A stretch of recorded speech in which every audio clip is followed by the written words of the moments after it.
Ready, Susan? Good morning and welcome to the April 23rd Calaveras County Board of Supervisors meeting. Madam Clerk? Item 1 on the closed session agenda, conference with real property negotiator pursuant to Government Code Section 54956.8, instruction to negotiator regarding potential purchase, price, and terms of payment for the following properties affected by the improvements for the Manji Ranch Road over Coyote Creek Bridge project. Agency negotiator Vanessa Cothran, Dock and Engineering Incorporated, negotiating parties and respective property APNs are A. Anna Gutierrez as to APN 066-024-045, B. Constance Marie Freeland, trustee of the Living Trust of Constance Marie Freeland as to APN 066-024-019, C. Julian Revocable Trust et al. As to APN 066-009-008, and D. Clifford Johnson and Beverly Brishnig Johnson as to APN 066-009-009. Is there any public comment on this item? Seeing none? Item 2, conference with labor negotiator pursuant to Government Code Section 54957.6, County Designated Labor Negotiator Judy Hawkins regarding employee organization, Calaveras County Sheriff's Management Unit. Any public comment on this item? Seeing none? Item 3, conference with labor negotiator pursuant to Government Code Section 54957.6, closed session with County Designated Labor Negotiator Judy Hawkins regarding employee organization, Calaveras County Public Safety Employees Association. Any public comment on this item? Seeing none? Item 4, conference with labor negotiator pursuant to Government Code Section 54957.6, closed session with County Designated Labor Negotiator Judy Hawkins regarding employee organization, Calaveras County Deputy Sheriff's Association. Is there any public comment on this item? Seeing none? And item 5, pursuant to Government Code Section 54956.9D1, conference with legal counsel regarding existing litigation, Donald Otten v. County of Calaveras, case number ADJ 9561858 and ADJ 101-39270. Public comment? Seeing none? That concludes. We will go into closed session, returning at 9 o'clock. Thank you.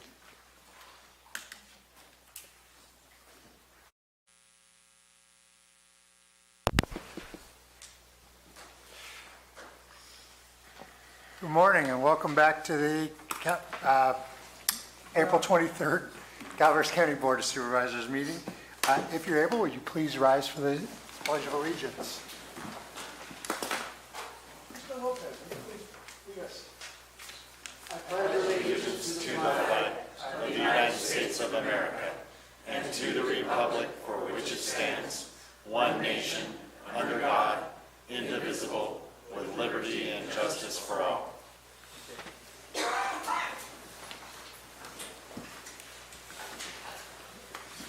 We will start off with announcements. Are there any announcements from the board? Supervisor Mills. So hopefully with Kathy being here, she'll announce her fly-in today. So we'll do during public comment. For this Saturday, if anyone's interested, there's also a Taste of Calaveras later in the afternoon at Couts Vineyard, sponsored by the Angels Camp Business Association. And a reminder that the Hot Copper Car Show occurs on Saturday, May the 4th. We have a total of 5 manufacturers that will be there with their new specialized vehicles, and we also have a driving instructors course that's going to be available for people that are interested. So come on down to Copperopolis on Saturday, May the 4th. Thank you very much, Supervisor Mills. Are there any announcements from staff? Madam Assessor. Oh, I guess I'm staff. Oh, I bet you. Kathy, you can go up. You'll go next, Kathy. I'll lead with the bad You are. news, and then we can have the good news and the cute goats. Leslie Davis, County Assessor. Mr. Chair, honorable members of the board, I'm here today to let you know about a problem that's occurring in my office. It's going to have a domino effect when you begin to hear about it. A couple of weeks ago, I discovered that we had a breakdown in some of our supplemental assessments and our roll corrections. And what has happened is that we have inadvertently pushed refunds out to people who actually owe money. And so we have stopped all of those processes while we try to determine what caused it and what it will take to get it fixed. This is, of course, the worst time of the year for us for this. Not only are my attentions diverted to budget, but we're in the midst of trying to close an assessment roll. Nonetheless, I want you and everybody who's watching or listening to know that we are doing everything we can to get this fixed as expeditiously as possible. I didn't understand. We have paid out money? We have paid out money to people who actually owe money. So one, about the ballpark of that, and two, do you think they're going to pay us back? Well, I think I mean, that... how does that work? I would actually have to ask the tax collector to come over and explain to you how it works, but essentially, we will correct the mistake. We will send that correction to the auditor. When we found the problem, I did ask the auditor to stop all roll corrections and supplementals until we figured it out, and she accommodated that request. So once we have figured out what we did wrong, we'll send that down to the auditor. She will issue a bill to get that refund amount back. We do have some property owners who are honest, called, said, I don't think I deserve this, and sent the check back, but not everyone.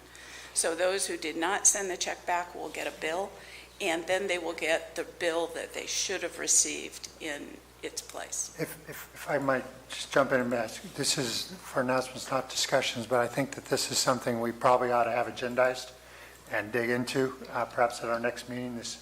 We'll ask council and assess whether this should be a closed session item or not. When is your next meeting? May 14th, that's a ways out. Okay. So we may need to deal with this sooner. No, I won't be here next week. I have to be at the State Board of Equalization, so I was making sure that your next meeting wasn't next week. And by that time, I don't know that I will know the extent of it. We are pouring through a report that is 770 pages long while we try to figure out exactly which properties were affected. This gives us a couple of weeks, and we need to find out the extent of what's going on, so. So I just We want need you to alerted agendize. because I'm certain that you will get some phone calls and you should be aware of the problem and be aware of the fact that we are working diligently to get it fixed. Thank you for putting this on our radar, Leslie. I mean, my feeling is that she's already said it. There's nothing closed session about it unless the CAO and the assessor and the treasurer feel it is, and I'd leave it up to them. I would agree. Supervisor Mills? No, no comment. Okay. Thank you, sir. Thank you. Have a good meeting. Kathy?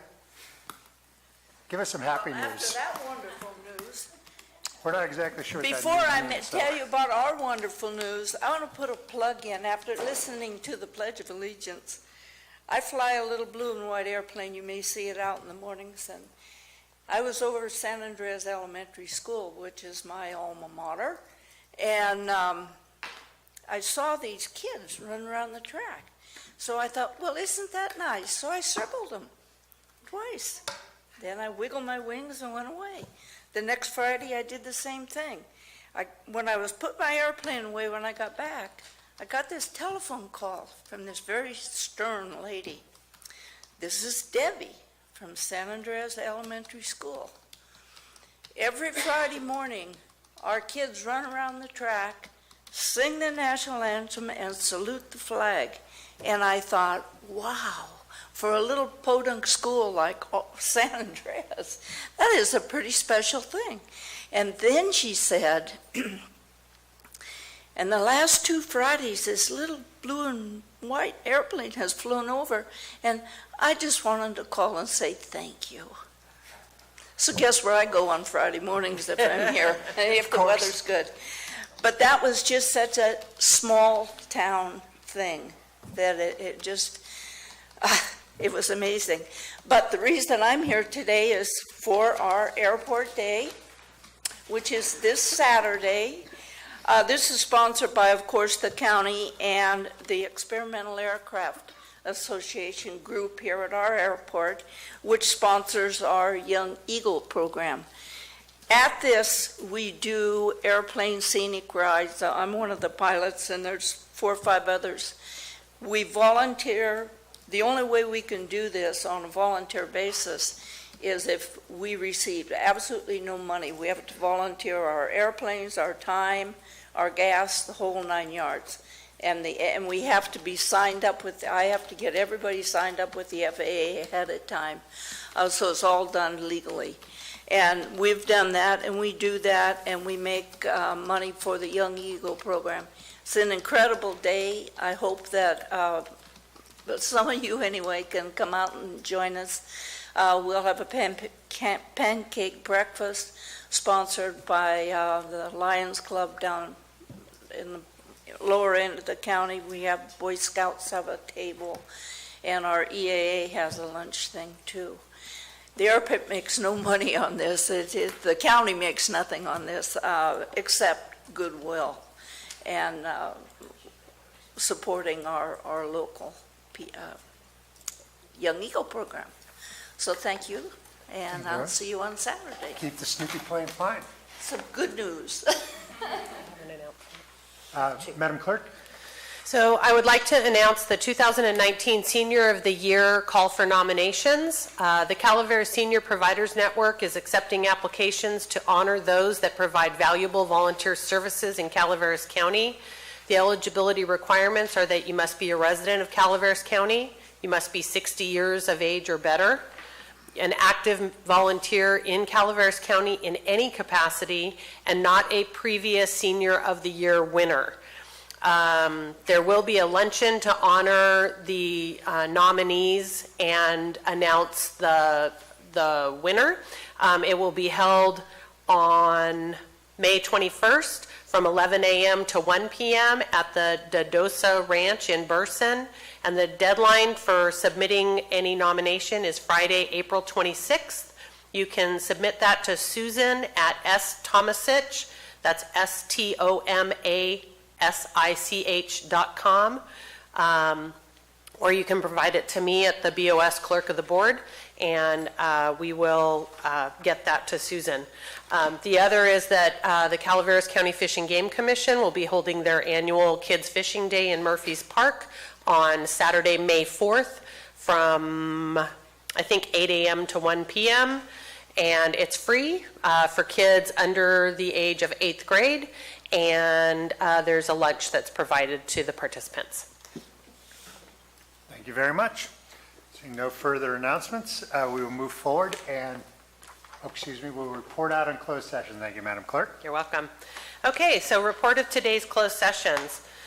Item 1, conference with real property negotiator pursuant to Government Code Section 54956.8, instruction to negotiator regarding potential purchase, price, and terms of payment for the following properties affected by the improvements for the Manji Ranch Road over Coyote Creek Bridge project.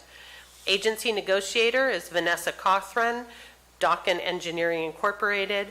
Negotiating parties and respective property APNs are as follows. Anna Gutierrez as to APN 066-024-045. Constance Marie Freeland, trustee of the Living Trust of Constance Marie Freeland, as to APN 066-024-019. Julian Revocable Trust et al., as to APN 066-009-008, and Clifford Johnson and Beverly Britschnig Johnson as to APN 066-009-009. There was no reportable action taken. Item 2, conference with labor negotiator pursuant to Government Code Section 54957.6, County Designated Labor Negotiator Judy Hawkins regarding employee organization, Calaveras County Sheriff's Management Unit. There was no reportable action taken. Item 3, conference with labor negotiator pursuant to Government Code Section 54957.6, closed session with County Designated Labor Negotiator Judy Hawkins regarding employee organization, Calaveras County Public Safety Employees Association. There was no reportable action taken. Item 4, conference with labor negotiator pursuant to Government Code Section 54957.6, closed session with county designated labor negotiator Judy Hawkins regarding employee organization, Calaveras County Deputy Sheriff's Association. There was no reportable action taken. And item 5, pursuant to Government Code Section 54957.9D1, conference with legal counsel regarding existing litigation, Donald Otten v. County of Calaveras, case number ADJ 9561858 and ADJ 101-39270. There was no reportable action taken. Thank you very much. Now, I move on to our we'll move on to receive a presentation from Calaveras County 4-H, which is I am a former 4-H'er and a parent, and this is one of my favorite presentations of the year as we go into fair, and I think we might be the only supervisor's chamber I know that lets the animals actually into the chambers for the presentation. And I don't hear any chickens crowing this year, so let's go. Madam Clerk, how do we do the presentation? Or come on up.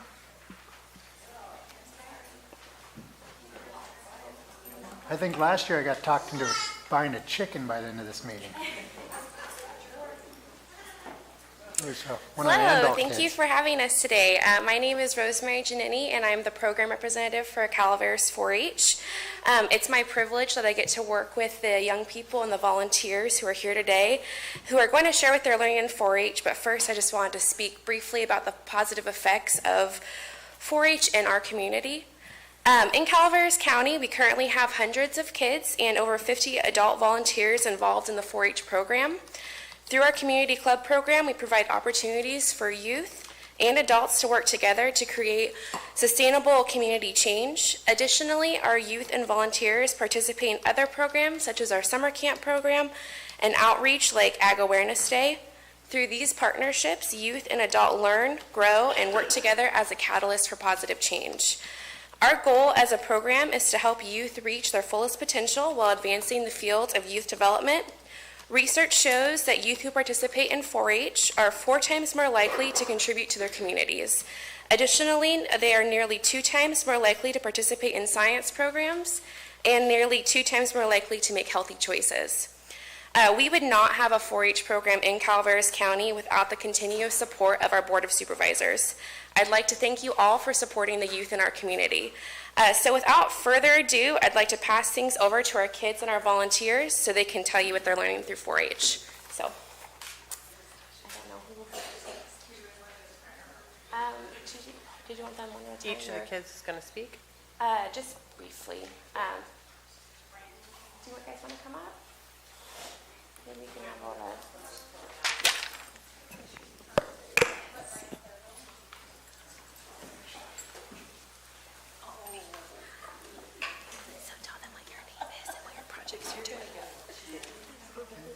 Brent, you want to go first? Go ahead. Hi, my name's Brent Andall, and I'm doing goats in 4-H, and I'm doing woodworking and Lego. Can you tell them anything about your goats? My goat is a Nigerian dwarf. Thank you for having me. And thank you. Brent, how good job. My name's Claire, and I'm showing a goat too in 4-H, and I'm also doing woodworking, but I'm not doing Legos, and my goat's a Nigerian dwarf. Well, thank you. And how long have you both been being in 4-H? I've been in 3 years, and this is her first. Thank you very much. Are those you have your goats with you? Madam Clerk, can you open this so we can take a look? Oh, okay. Well, thank you very much for coming up. You can ask a question.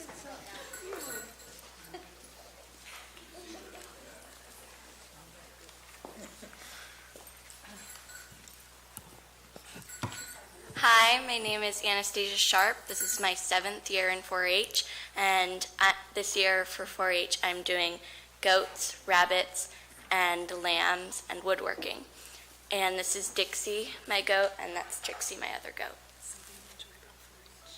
And something that I enjoy about 4-H is you don't only get to hang out with your animal, you get to hang out with your friends' animals who are also in the 4-H group. My name's Shannon Sharp. I'm the current Mountain Ranch 4-H co-club leader, thanks to Autumn, I do it all the time, and all joining me as leader this year. Our club has grown from 5 members, where we almost folded as a club and joined San Andreas, and now we have over 20 members, 10 families, and growing. And most of our club are young members from most of them are first years and mini members and so on. So we're very honored to be here. Thank you for your support. Our family has learned so much and grown together. Going to fair is one of our highlights, so we invite you to come. And last week, or 2 weeks ago, we had our successful chili cook-off. We invite you to come and join us next year for that. So, Well, Ms. Sharp, thank you so much for all the work and all the parents that you guys are really putting together a great program, and the result is these wonderful children.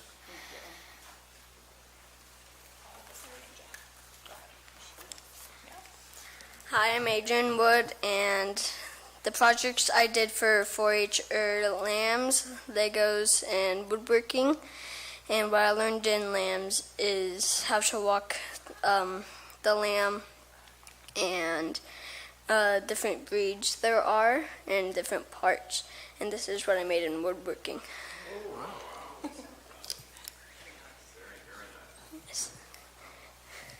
What's a couple of things you did this year? I don't know. I did Tell them. the stuff I did for the community services I did for 4-H is presentation day, a toy drive to sort toys by age, and a color run. There. What's your goal for next year? My goal is to try and join the GOAT project too. So are you looking forward to fair? Huh? Yeah.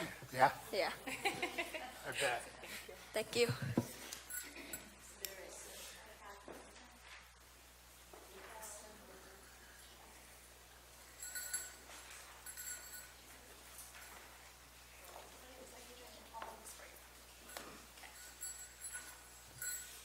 Tell them about your project. I'm doing lambs this year, and I'm also doing woodworking. I made a bird feeder in woodworking, and And what's your name and what club are you part of? my name is Callie Andel, and I'm part of Mountain Ranch 4-H. And I'd like to invite you to the county fair. I'd like to invite you to the county fair. Anything else? Do you have any questions? Thank you. Thank you. And are you showing a lamb at the fair this year, Ms. Andel? Yes. So you're encouraging your board of supervisors to show up to the auction as well? Yes. There you go. What you have here for them? Tell them what you have for them.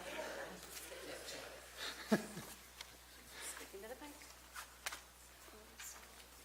I have my buyer letters for you. I have my buyer letters for you. There you go. There you go. You set the stage. Thank you again for your support, and So- thank you, Rosemary. Yeah, Is that our presentation? it is. Well, yes. come on up. We'd Okay. love to get a photo with you guys up here. Supervisors, you want to come down and I'll get in this? Lorelai, you want to walk Shadow? Here, grab his leash and take him in. Go inside. Come in. Keep going, Lorelai.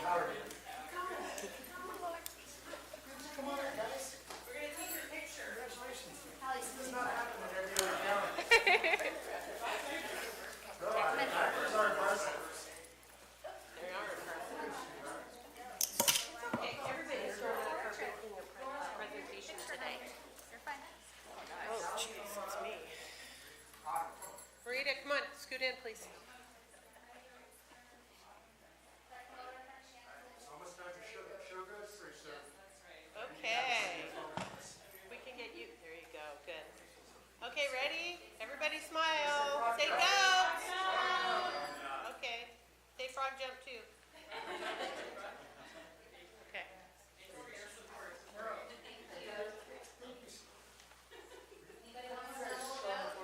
take a picture with this? That's Amber's. Wait, do you want me to take a picture with this? Do you mind? No, I don't mind. Everybody go back. They never stay long enough for a picture. They don't. I can't believe how good the goats are. Can you believe it? Okay, everybody get back together so we can take one more picture. Uh-oh. Uh-oh, it went black. Oh, it's back. Okay. Okay, ready? Okay, smile.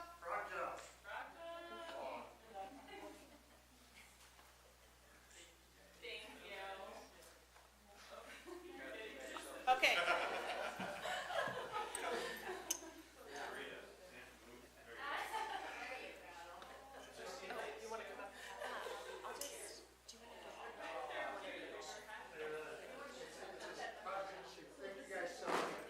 I'll see you guys all front. You guys did a nice presentation. You need your leadership for us. I'll be there, those clean kids from my area. Thank you so much.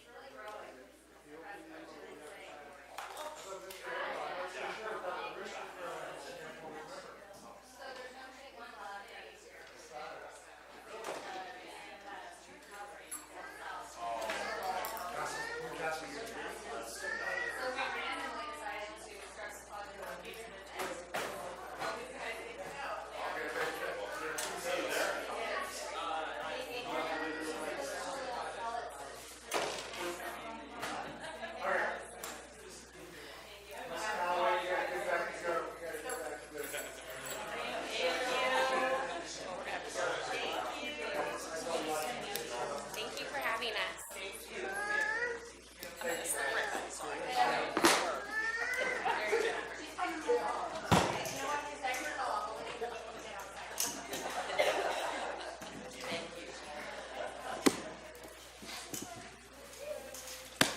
God, didn't you?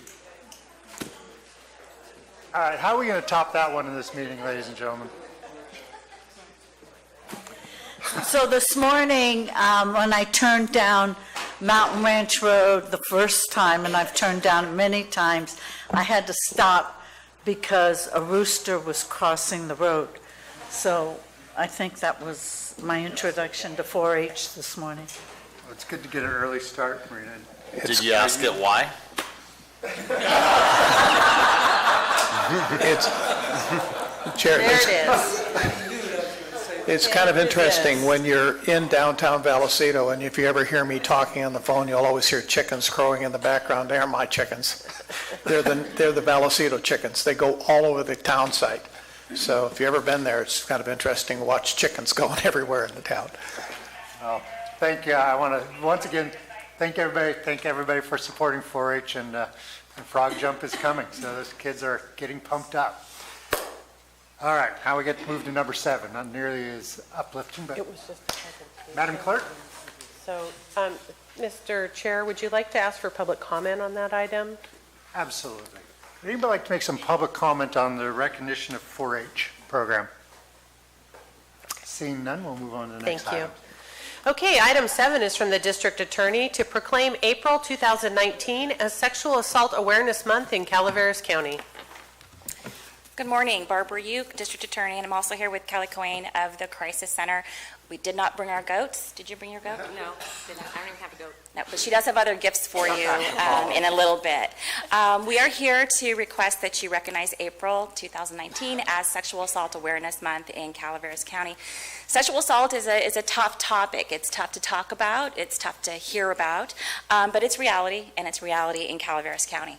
Our purpose in bringing the proclamation is to bring awareness to the problem of sexual assault in Calaveras County, and hopefully let victims know that there is support and what resources there are in Calaveras County. It's really an opportunity for us to highlight some of the resources and support that we do have. And of course, by letting victims know that maybe we can give them some hope and let them know that they can come forward and receive the support that they deserve. So, first I want to talk about our SART team, our Sexual Assault Response Team. Some of you have been around, know, and are very familiar with our local SART. It's a multidisciplinary partnership. that has been going on for many, many years. And it is made up of law enforcement, frontline law enforcement, my office, the Mark Twain Hospital Healthcare District, the Crisis Center, and two very dedicated sexual assault forensics examiners. We have Jen Josies and Kathy Boyle, who have worked countless hours, responding at all hours to a victim in need. And the importance of our SART team and the ability to have our local examiners be able to respond is really extraordinary, and something I just want to reemphasize to those of you who might not be aware. Before we had our SART team and the ability to respond locally, victims of sexual assault in Calaveras County who needed a forensic exam, the physical exam, had to be transported out of county, either self-transport or in the back of a patrol car, to an urban area. Frequently they went to UC Davis in Sacramento, and that's a long drive. That's a long drive for anybody, and if you can imagine, if you were a victim of sexual assault, how much longer the drive would be. And they would have to be escorted into the hospital, into the waiting room, the emergency room, with a cop, and all eyes are on. Everybody kind of knows what happened, or maybe they're thinking of something even worse than their heads, and have the exam there, and then be transported back. So if you think about the hours, the toll on the victim, the cost to the county, those exams were very expensive, $2,500 to $3,000 each. And then later on, my office is having to track down who the examiner was and try to get him to come here to testify. So there's all these ongoing monetary costs, and of course the human cost to the victim themselves. Because we can do these locally, they cost $500, and it's done here. We have it worked out with the hospital. They give us a room. We are in the process of creating another space to have exams, where victims don't have to go through that same type of intake process. They do not have to travel. It is smaller, more private, and much, much easier on victims. And of course, if you think about the monetary aspect as well, it's much better for the county. And we also have our Children's Advocacy Center. This is our brand new facility that opened up in Valley Springs as a partnership through the Mark Twain Healthcare District and the Crisis Center and my office. We are working towards being a fully accredited location, and which means we'll be bringing in law enforcement and the CPS piece. That is something to look forward down the road. So we have our ability to have our interviews at this location. Also, we have the children's therapy at this location. The other big resource for victims is, of course, the Crisis Center. And Kelly, I'll let you talk about that a little bit later. And of course, my office and my victim services piece. So there are a lot of resources out there for victims and support. The other purpose in bringing the proclamation is to celebrate and to give thanks. So, it's an opportunity to celebrate the strength of victims and the strength it takes to come forward, to report, and to carry on. We still have a lot of victim shaming and victim blaming that occurs. And so if you think about that, it's really extraordinary when victims can come forward. And I think of victims as heroes, because coming forward, that's the first step in stopping the abuse, okay? It takes a lot of strength sometimes and resilience to do that. Sometimes victims face pushback from their families or their friends, and it's just easier to sometimes just to stay sheltered and not reach out, because then you have the spotlight on you. So we should be celebrating victims who have the strength and resilience to come forward and to go forward. And personally, I want to giving thanks to our partners, especially the Crisis Center, because they see more than we do. Because victims can come forward and get help, and they don't have to report to law enforcement until they're ready. They only have to report if they want to and if they are ready. So the victims, the Crisis Center actually sees a lot more victims than we do. And I think that's important. I think it's important for victims to know that they can come forward and get help. That doesn't mean that they have to report to law enforcement and go through a public process. Especially want to give thanks to Jen Josies and Kathy Boyle, who are, as I described earlier, our sexual assault forensic examiners. They respond at all hours, 2 o'clock, 3 o'clock. Jen kind of jokes, I don't know if it's really a joke, but she tends to get called out on her birthday. It happens about every year. She for whatever reason, she ends up getting called out on her birthday. And she comes, and she responds because she has to. It's her duty, and she feels it's her duty, and it's her duty and a commitment to our community that keeps her going. And I want to give thanks to my staff, my deputy DAs, and my support staff, and my victim services staff, who go forward and help victims get through the process. It's difficult. It's hard. We had a situation this morning in my office right before we came over here. The stuff that we have to listen to and process, and we have to in turn be strong for victims and do what we do to seek justice for victims. So that is the purpose of our proclamation. And I know Marita always likes numbers, so I think Kelly brought them along with some gifts for you to commemorate and bring awareness to Sexual Assault Awareness Month. Good morning. So I'm the director of the Calaveras Crisis Center and the Children's Advocacy Center that Barbara talked about.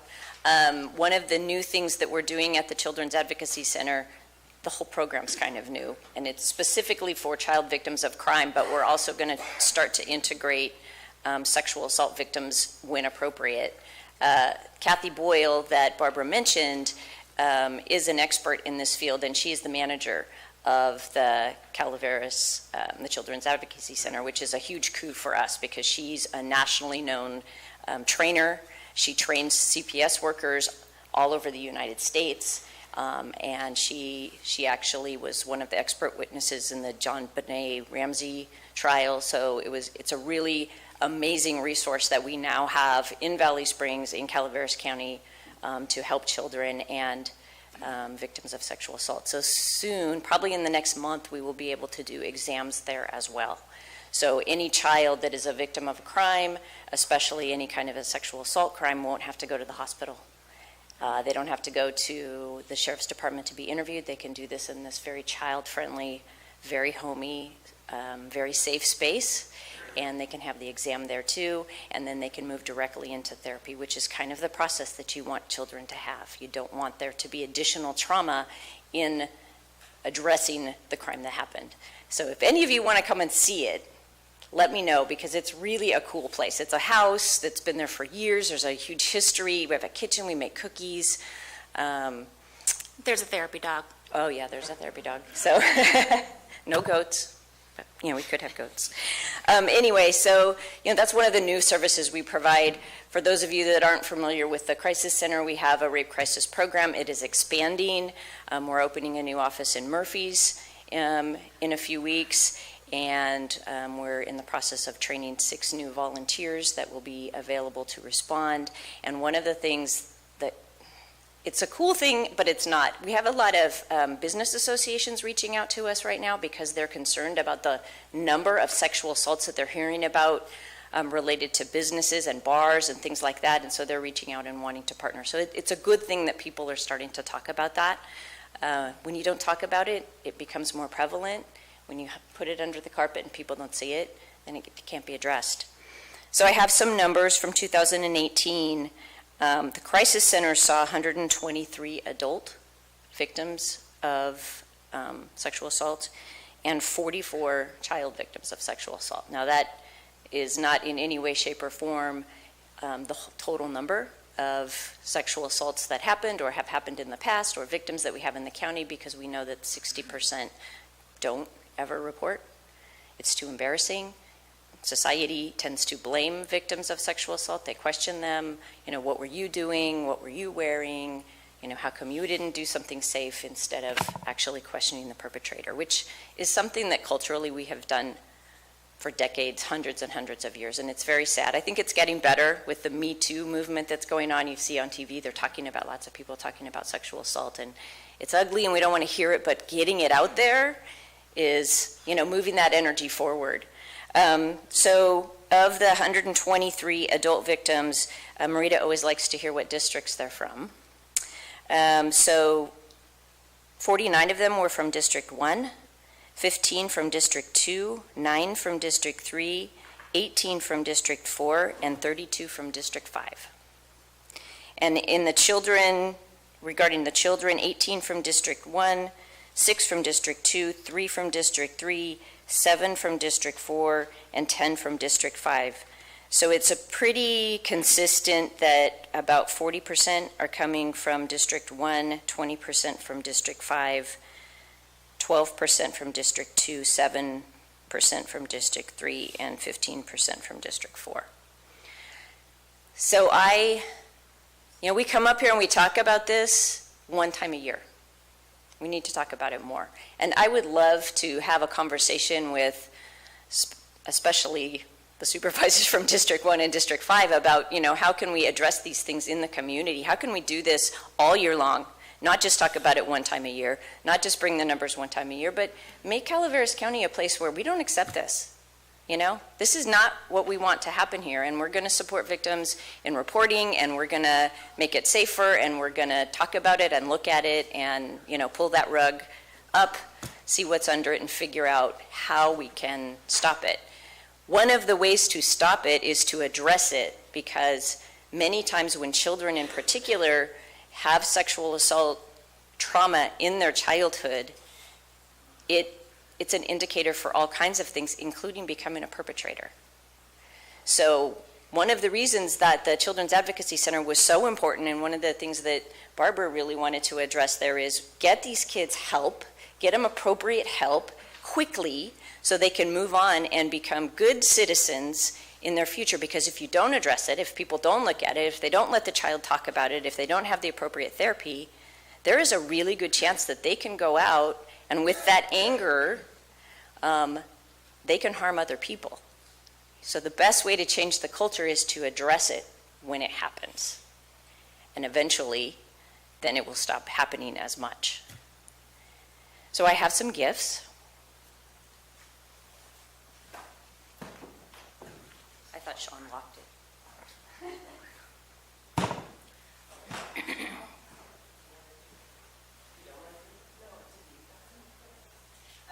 So these are coffee mugs, and they're for Sexual Assault Awareness Month, and they are conversation starters.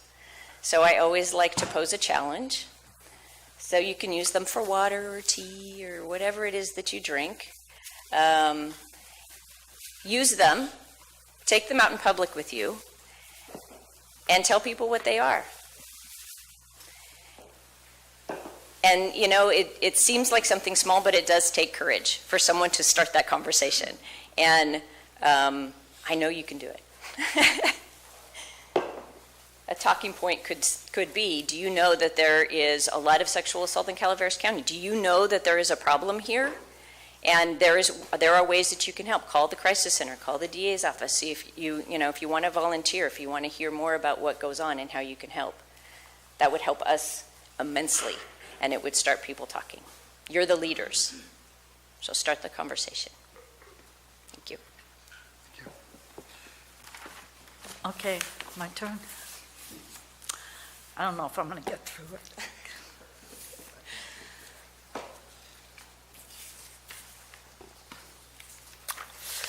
Well, to Barbara and Kelly, I thank you for the SART program and starting it. I remember the tour of the hospital. For the two of you, the goal's always been the victim. But I can't read it. Here.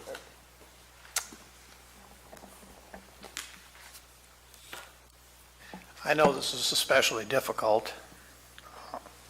I think many of us know family members and friends who have been affected. And you're absolutely right.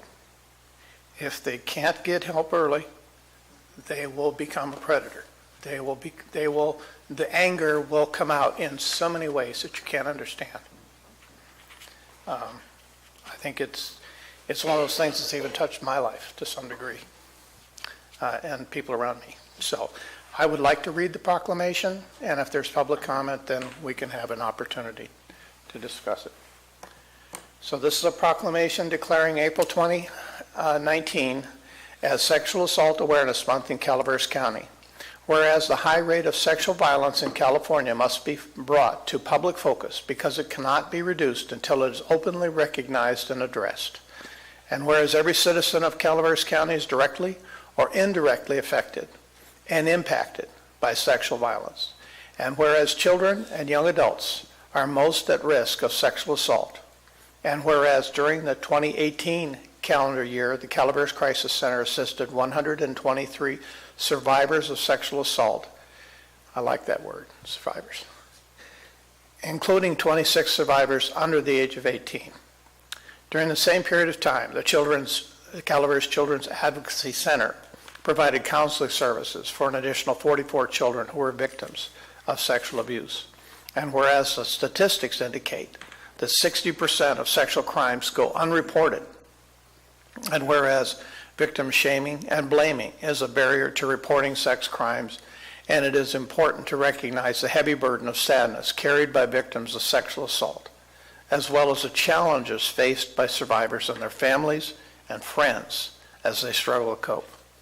And whereas the courage, strength, and resilience of all survivors should be supported and recognized as an inspiration for others. And whereas the Calaveras County Sexual Assault Response Team, SART, which includes the Sheriff's Office, Angels Camp Police, the District Attorney's Office, the Resource Connection, Calaveras Human Service Agency, Mark Twain Medical Center, and 2 highly trained and dedicated forensic examiners, is committed to helping victims of sexual assault crimes with a coordinated and effective response. Thank you. Is there any public comment on this before we call the vote? Hal? Yeah, Al Sagala, Taxpayer Association. I'm quite impressed with this. And I have a question.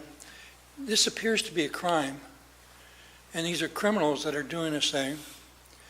And it seems like there should be prosecution of these criminals, and there should be jail time for these crimes.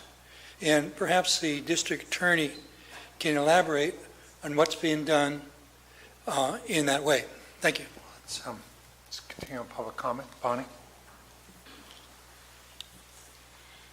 Now, I'm not sure these numbers are still true, but when I worked in this area, I was aware that, conservatively speaking, 1/3 of all females and 1/4 of all males in America will be victimized sexually as a child or as an adult. And I would venture to guess right here in this room there's some victims, and I hope there are no predators, but we know if the cycle isn't broken somewhere, that might be a result. Fortunately, not all the time. The awareness has always been lacking out of denial and defensiveness, and to acknowledge this crime comes in all levels. We're not just talking about rape, we're talking about all unwanted sexual activity that may occur against a person's will. Thank you. Thank you. Is there further public comment? Seeing none, I'll bring it back to the board for a motion or further discussion. I'll move this item, Mr. Chair. Moved by Supervisor Toffenelli, I'll second it. second by Supervisor Stopper. All in favor? Aye. Opposed? Passes 5-0. Now therefore be it proclaimed that the Board of Supervisors, County of Calaveras, this 23rd day of April 2019, does hereby declare April 2019 as Sexual Assault Awareness Month in the County of Calaveras. Thank you very much. Everybody. Very much. Dennis, you want to go deliver the, come on up for Robert Kelly?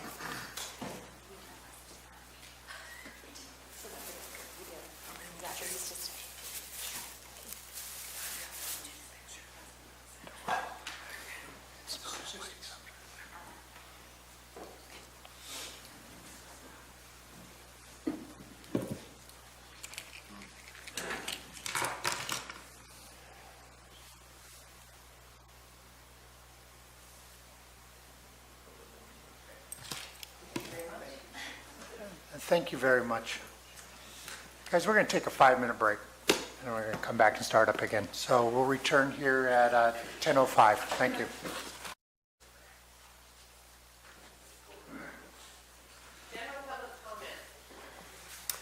Any item of interest to the public that is within the subject matter jurisdiction of the board and is not posted on the consent or regular agendas may be addressed during the public comment period.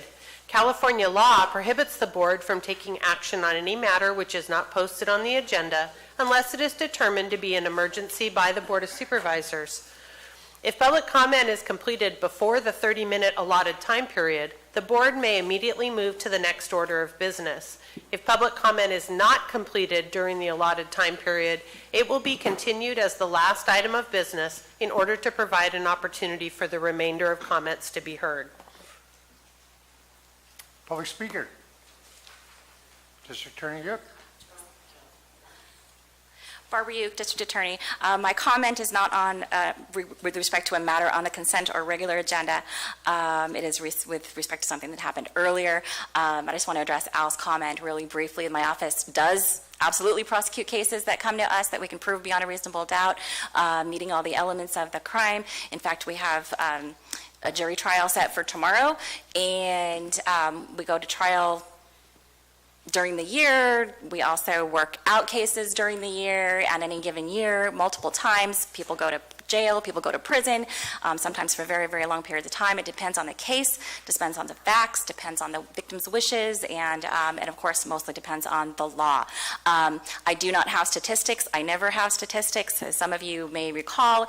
Primarily, that is a resource issue. My case management system does not permit me to run statistics. It would require many, many, many hours and hand searching files, which I just don't have the resources for. The case management system that we looked into a few years ago was $200,000. I don't know how much it costs today, and my choice is to have staff to go to court instead of spending money on a machine. So that is where we are. I do not anticipate requesting that type of funding in my budget proposal this year, maybe next year, because I realize some of the finance issues we're having, especially after the assessor's comments earlier today.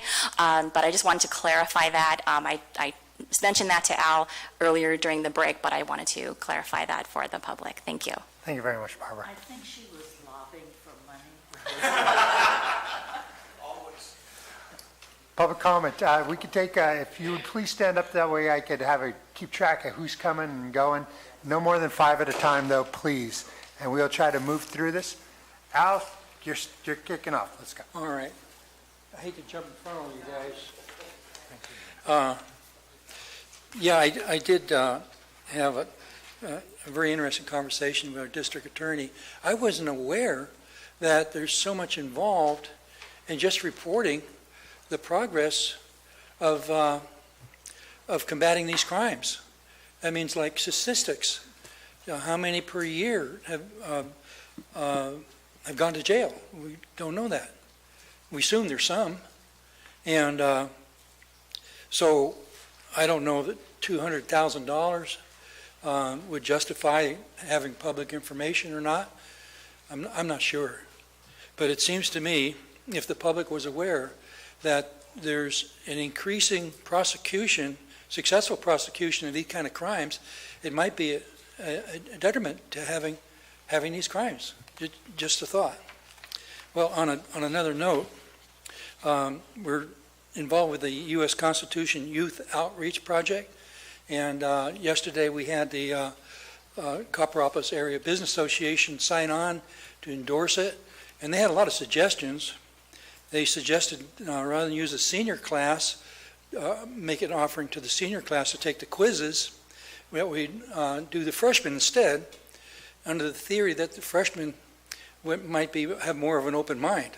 I'm not sure how that would work. I'm going to have to get some kids to consult, so I can consult with them to find out what they think, and maybe we'll come up with a really successful program. Also, the board of the Copperopolis Area Business Association came up with a suggestion that in our flyer that we actually put information on how people can donate. And so we have a new flyer, and I'll leave copies here. So if anybody's interested in this project, take a flyer, and there's several ways that you can donate. Thank you. Thank you very much, Al. Sir?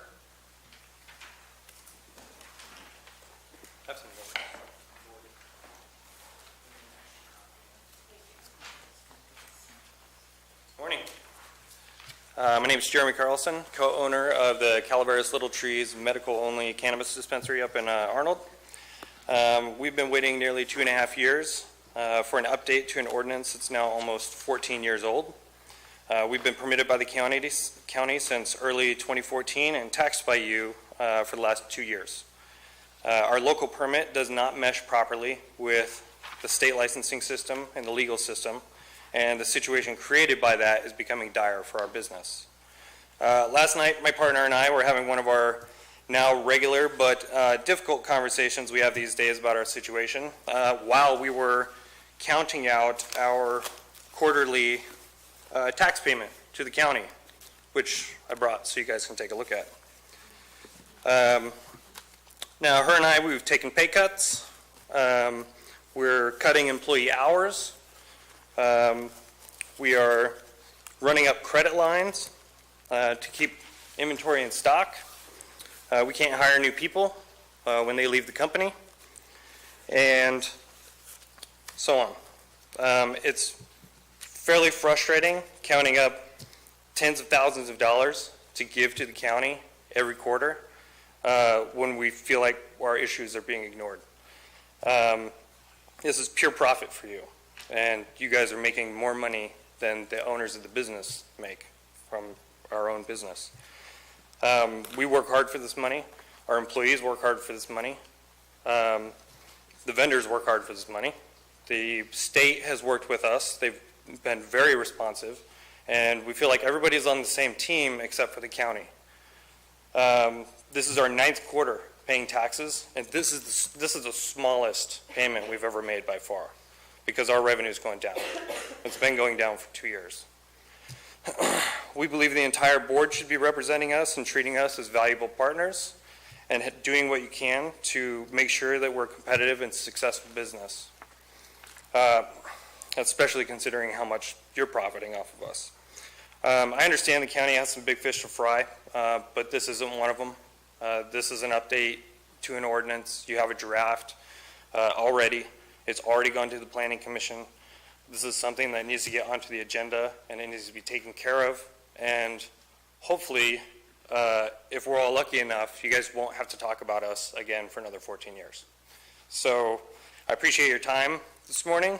I can't stick around because now everybody knows that I have a big bag of cash. So I'm going to run over to the tax collector's office and turn this in, and I'll watch the rest of the meeting online. Definitely an interesting day. We've got goats and piles of cash. Yeah. Thank you. Thank you.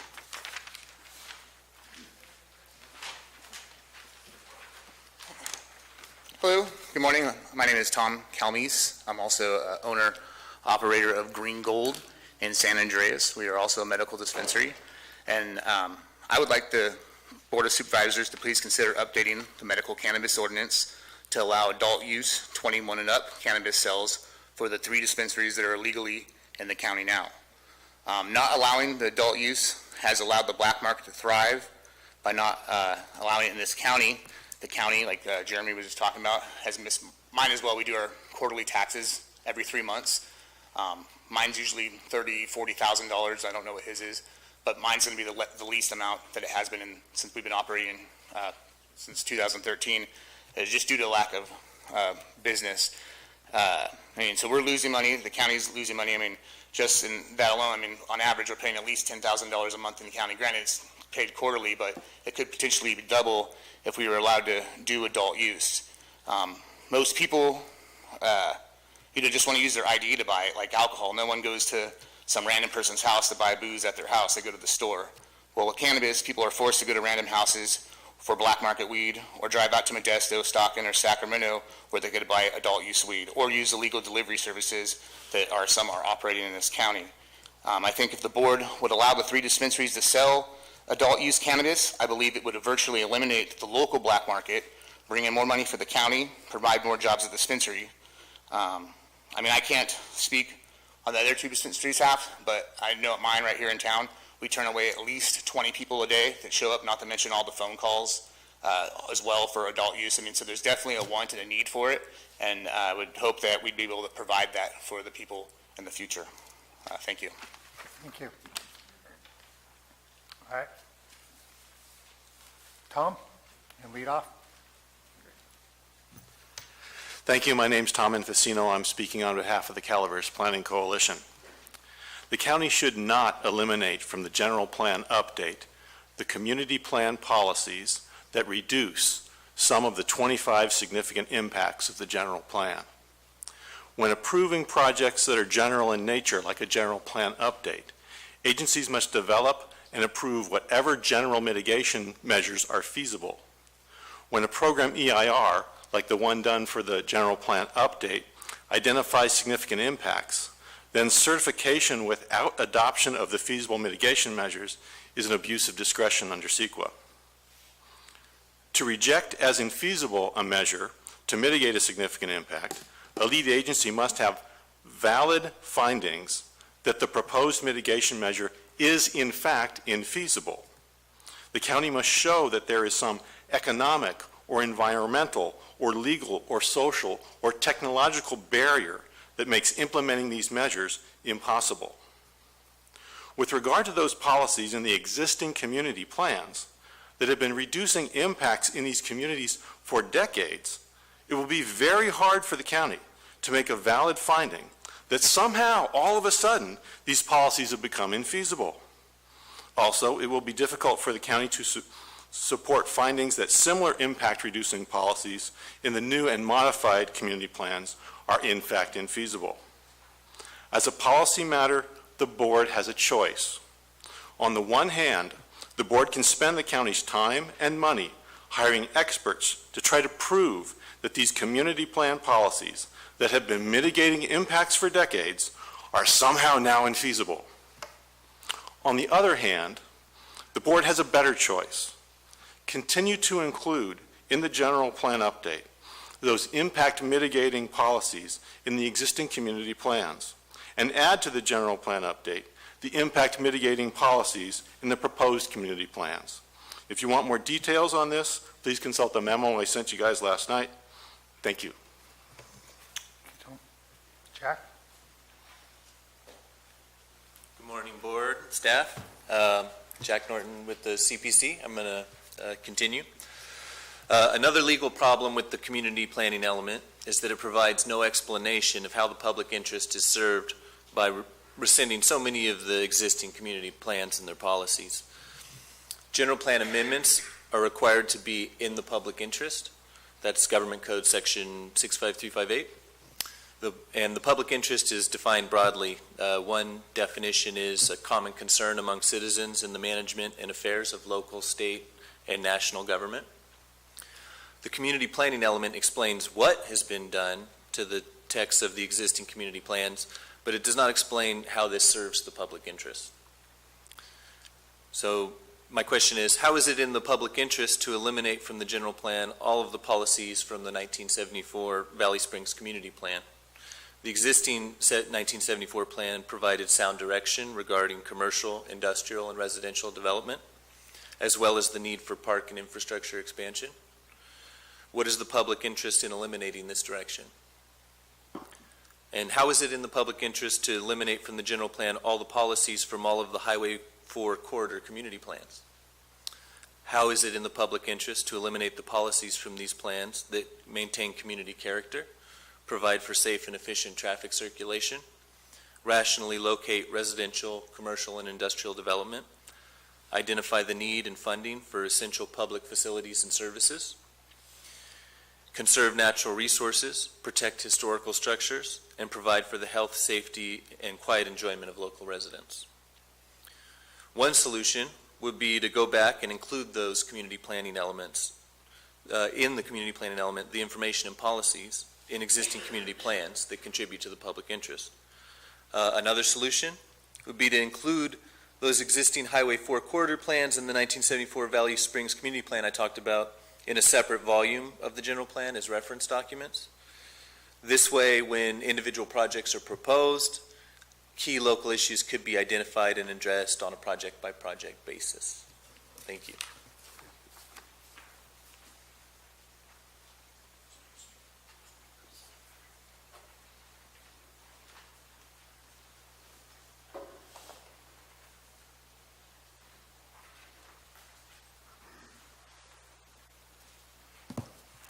Good morning. Colleen Platt with My Valley Springs, and I represent the Calaveras Planning Coalition also.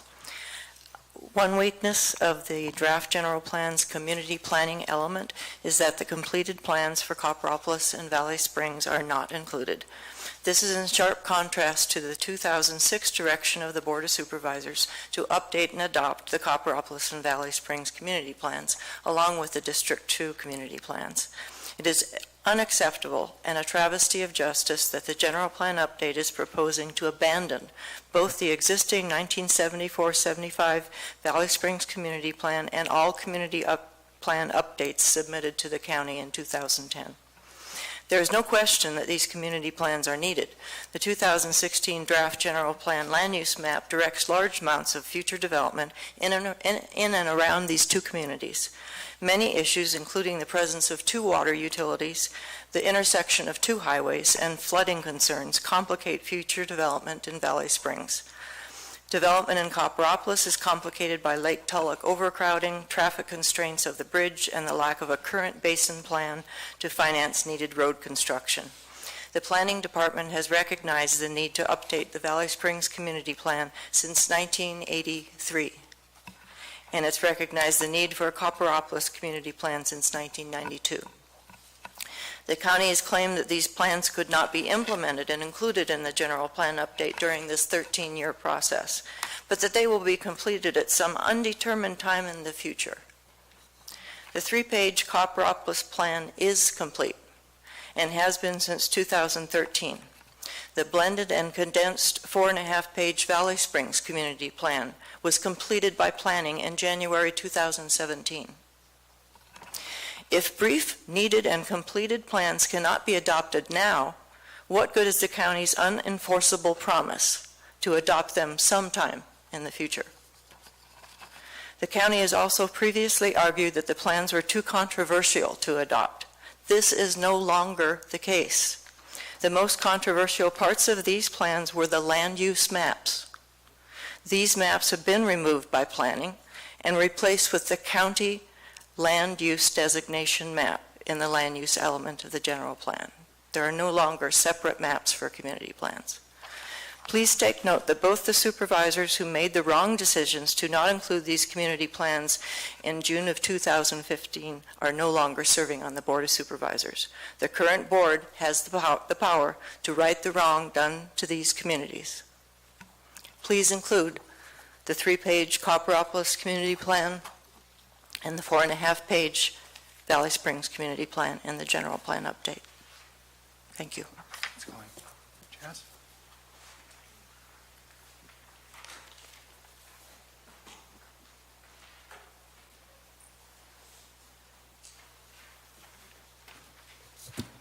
I'm the closer. My name is Joyce Teckel, and I am speaking on behalf of the Calaveras County Planning Coalition. It is time for the Board of Supervisors to rise to the occasion. For 7 years, from 2007 2013, citizens were assured that their community plans would be part of the general plan. People put hundreds of hours of work into coming to broad consensus on their community plans based upon those assurances. Supervisors, planning commissioners, and county staff participated in these processes alongside local residents. Hundreds of thousands of dollars of public funds were spent. These community efforts were needed to build acceptance for the rest of the general plan. The elimination of the community plans from the 2014 draft general plan betrayed the efforts of those people and has weakened support for the general plan update. The 2015 Board of Supervisors direction to return only some of those community plans to their rightful place in the general plan update did not completely cure that betrayal, nor did the 2016 draft general plan that only includes some of the policies of some of the return community plans. Please do not ratify the mistakes of the supervisors you were elected to replace. The task falls to you to correct these mistakes of past supervisors, their planning directors, and their consultants. This is your time to rise to the occasion. Give local residents and their communities the consideration they deserve. Thank you. Ma'am?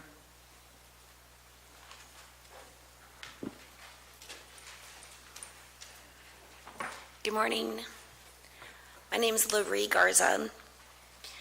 I live in Railroad Flat off Independence Road, which is damaged by the storms on February 14th.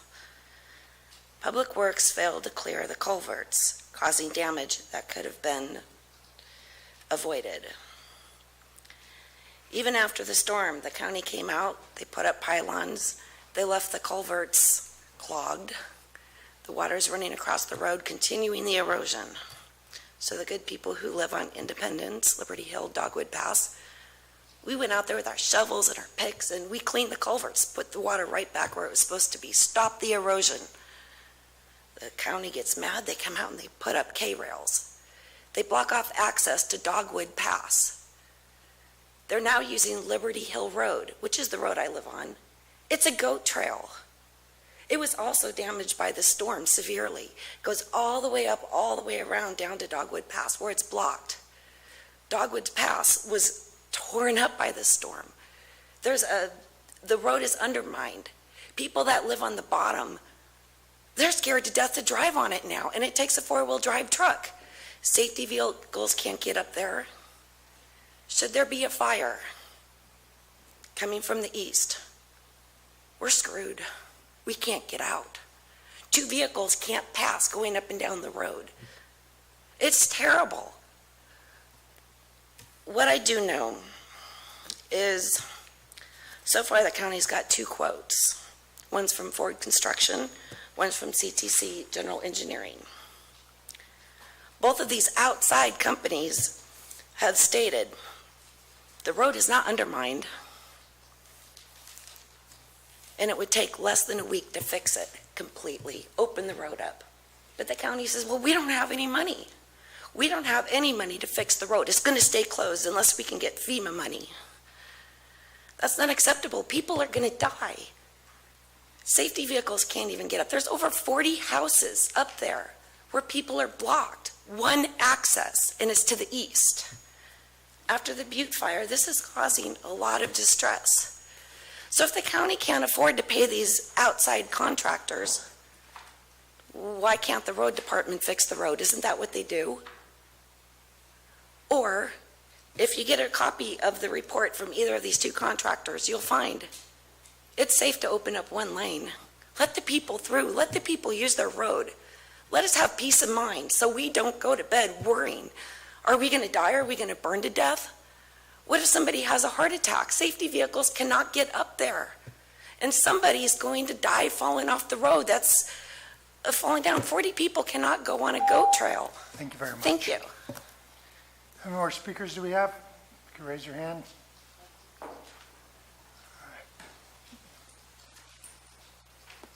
George, you're up. Good morning, Board. I was asked to read this little bulletin from Questions, Persuade, and Refer, QPR. Want to know more about suicide prevention?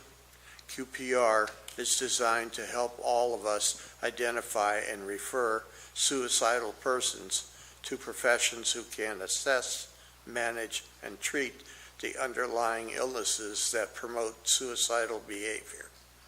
Learn the objectives. A 1-hour training with Ken Baldwin, who's a teacher at Bret Harte High School. Here Ken shares his lived experience, how to discuss suicidal intent with a person in crisis, recognizing the warning signs in someone in distress, how and where to refer a person in distress, suicide rates in Amador County, resources in Amador County. So If you have any questions about this and you'd like to go to the training, you can contact Sherry Kimbrough or Charlene Ulmer at 223-444. Thank you. Thank you for your time. Bonnie?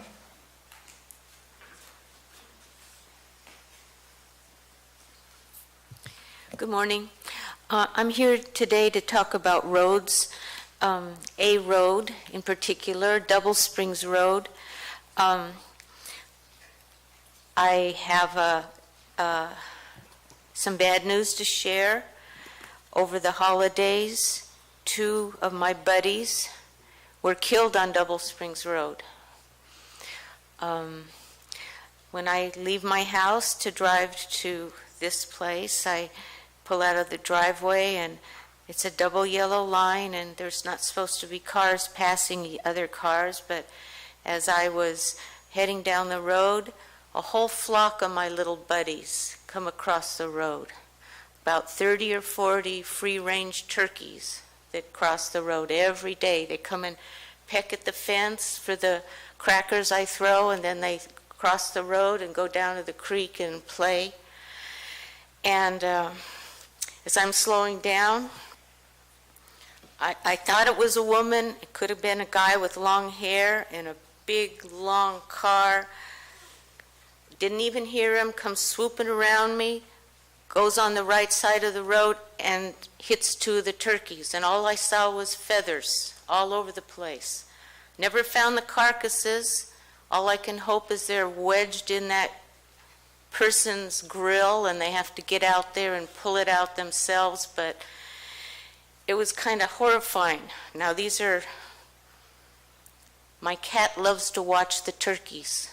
Sits at the fence, twice as big as he is, but he's fascinated by them. And they're not my pets, but I throw stuff over the fence so they can watch them. A little regard for the wildlife, little regard for the human life, people using Double Springs Road as a bypass to the highway. Once it was repaved so that PG&E could get their big trucks up to that electrical power exchange up there. It's been hell on Double Springs. They're going 50, 60, and faster miles an hour. All our mailboxes are on the other side of the road. We have to cross the road to get our mail. People are not respectful. We get flipped off. We get honked at if we have to be in the road. And next door to me is a man in a power chair who crosses the road every day to put his mail in and take his mail out. I just hope that there can be something, and I'm going to look at my supervisor, and I had asked him before to see if anything could be done. Thank you. Neil, you'll be our last speaker. Good morning, Neil McEwen, Calaveras resident, speaking on my own behalf. Don't mean to reiterate this, but I feel it's necessary. There are 54 farms that paid $1.3 million in taxes annually that will be precluded from operating under the permanent ordinance as it's being written. 41 of those are in D2, Jack. It doesn't matter. No state mechanism exists to allow farms to obtain a license for an APN they won't be working on. These farms will be forced to go to the back of the line of 6,000 applications. It's necessary to consider the impacts of your choices. When I was studying planning in '96, GIS was used for planning purposes. I don't understand why there wasn't even ever a map put up there. You didn't consider where the choices you were making were impacting people. And I think it's a big mistake.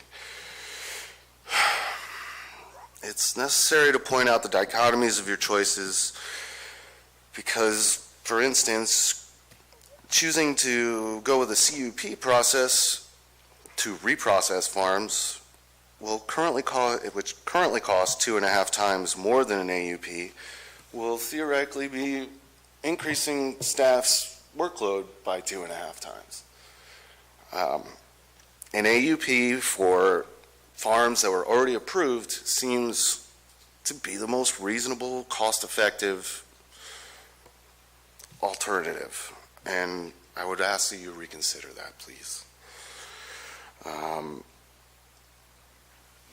And the planning director has said that this board directed him not to bring forward all the rezoning required on the general plan update. And now you'll make us rezone before the new rezoning is in place. This too does not seem like equal and fair treatment.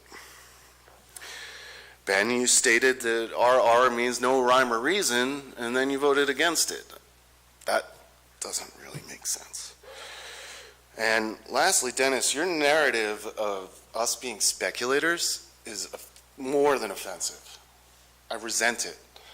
I spent hundreds of thousands of dollars rebuilding my property after being burnt out in the fire, and you call me a speculator? It's really too much to bear. And you can sit there and smile about it if it makes you feel better. But I think you need to consider what the implications of this ordinance are a little bit further in the meantime while it's not before you. So thank you for your time. Thank you. That concludes public comment for the day. Before we move on, we're going to take a 5-minute break. Sorry, we've got a technical challenge, so we're going to take a 10-minute break, so we will come back here at 10:50.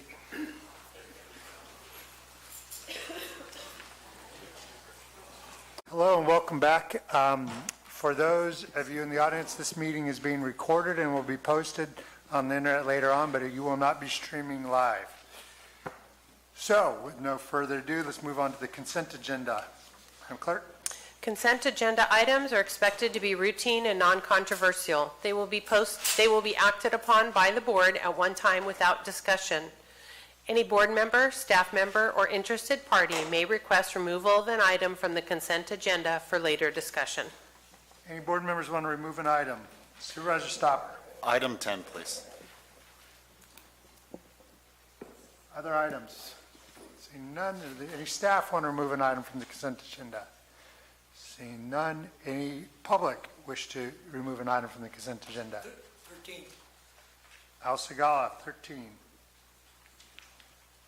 Others? Also 10. Okay, Bonnie, you're on 10 too. Supervisor Mills? No. Very well. Seeing nothing else removed, is there a motion for the remainder of the items? I'll move the remainder. I'll second. Moved by Supervisor Mills, second by Supervisor Toffenali. All in favor? Aye. Aye. Opposed? Passes 5-0. Item 10. Item 10 is from Human Services to authorize the board chair to execute an agreement with Five Claw Maintenance for janitorial services in the Human Services building located at 509 East St. Charles Street, San Andreas, in an amount not to exceed $57,607 for the period of April 1, 2019 through December 31st, 2019. Supervisor Stop, you had a question? Just a simple one as to why we are contracting out. We have employees for janitorial services within the county. I do realize this does not have an impact to our general fund, that it's primarily reimbursed through federal and state funds to Health and Human Services, but I would like to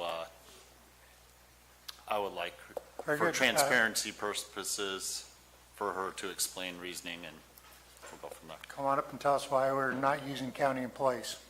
Good morning, Chair, members of the board. My name is Kyrie Biker. I'm an analyst with HHSA.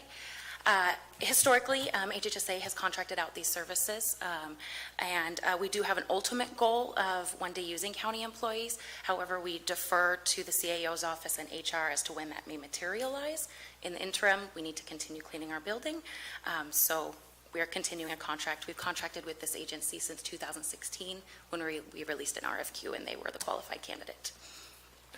Is there any, why has SEIU been consulted on this? SEIU has been conferred with and they have approved this contract, yes. So do we intend to have that changed at the end of the year? We're going to the end of this year. Do we expect that we're going to continue this, or are we going to hire people? That's the piece that I defer to the CAO's office in HR. The recruitment piece I can't specifically speak to, but I believe that is the ultimate goal, is by the end of this contract term. Stop, you have another question? That addresses it. So this contract's for 1 year term? It's actually for a 9-month period. We asked- 9-month period? Correct, yes. At which point then if, we can look at possibly moving the services back within the county. That would be the ultimate goal, absolutely. Thank you. Yes, thank you. Thank you. Bonnie, you had a question? Very much the same. Since the contract began on April 1st, is Five Claw Maintenance already performing this service? And how come it's a partial contract? Because they stopped, or are we changing people? I mean, I don't understand that. And where is Five Claw Maintenance located? Is it a local janitorial service? And I'm anticipating, if we're looking at almost $60,000 for an 8-month contract, we're talking about, $15,000 a month? Or how much a month? I can't figure. No, not 15. A little less than 10 then.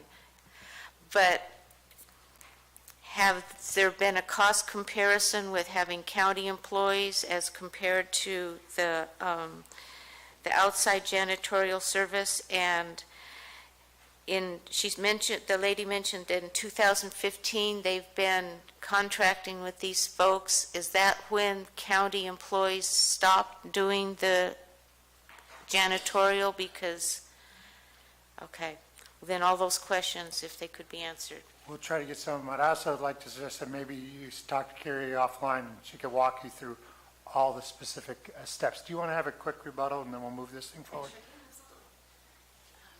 So I'll do my best to answer all of those questions. Five Claw is a local company. We have historically contracted for cleaning of our building since the inception of this contract almost 20 years ago when we occupied the building. So no, we did not kick out county employees, if you will. I'm not going to attempt to do the math on the monthly cost because that's not my strong suit. And if there were any other questions, I'll definitely meet with Bonnie after this to discuss further. Thank you very much. Any other public comments on this item? George? Well, where's the elephant in the room? The reason why I asked that question is because we had somebody that was going to contract with the county, and according to what information was provided today, that's not going to happen.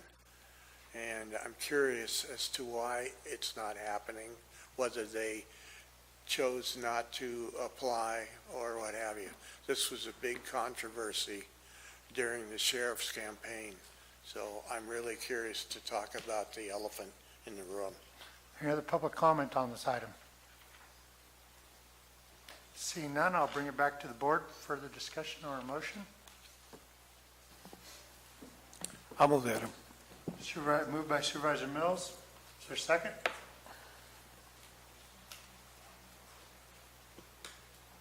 I'll second. Second by Supervisor Toffenelli. All in favor? Aye. Opposed? Passes 5-0. George, that was a jail issue.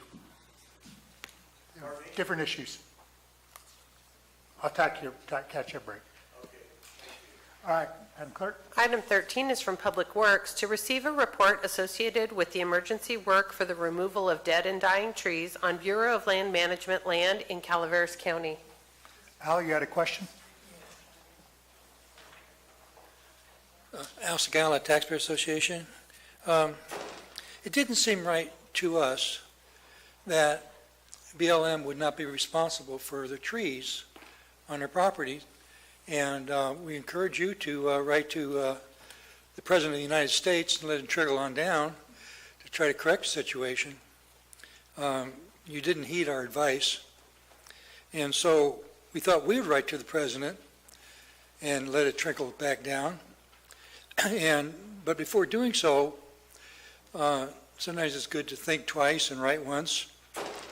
We contacted our Congressman, McClintock, and he suggested that we would probably get better results if we wrote to the Department of Interior, which we did, and we went through his office, and unfortunately, I can't report any results. It didn't respond. So we would like for you to consider making a very polite request for BLM to pay the costs of fixing the trees on their property. Thank you. Thank you very much, Al. Are there any public comment on this item? Seeing none, I'll bring it back for the board for discussion or a motion. I'll move this item. Moved by Supervisor Toffenelli. Is there a second? Second. Second by Supervisor Stopper. All in favor? Aye. Opposed? Passes 5-0.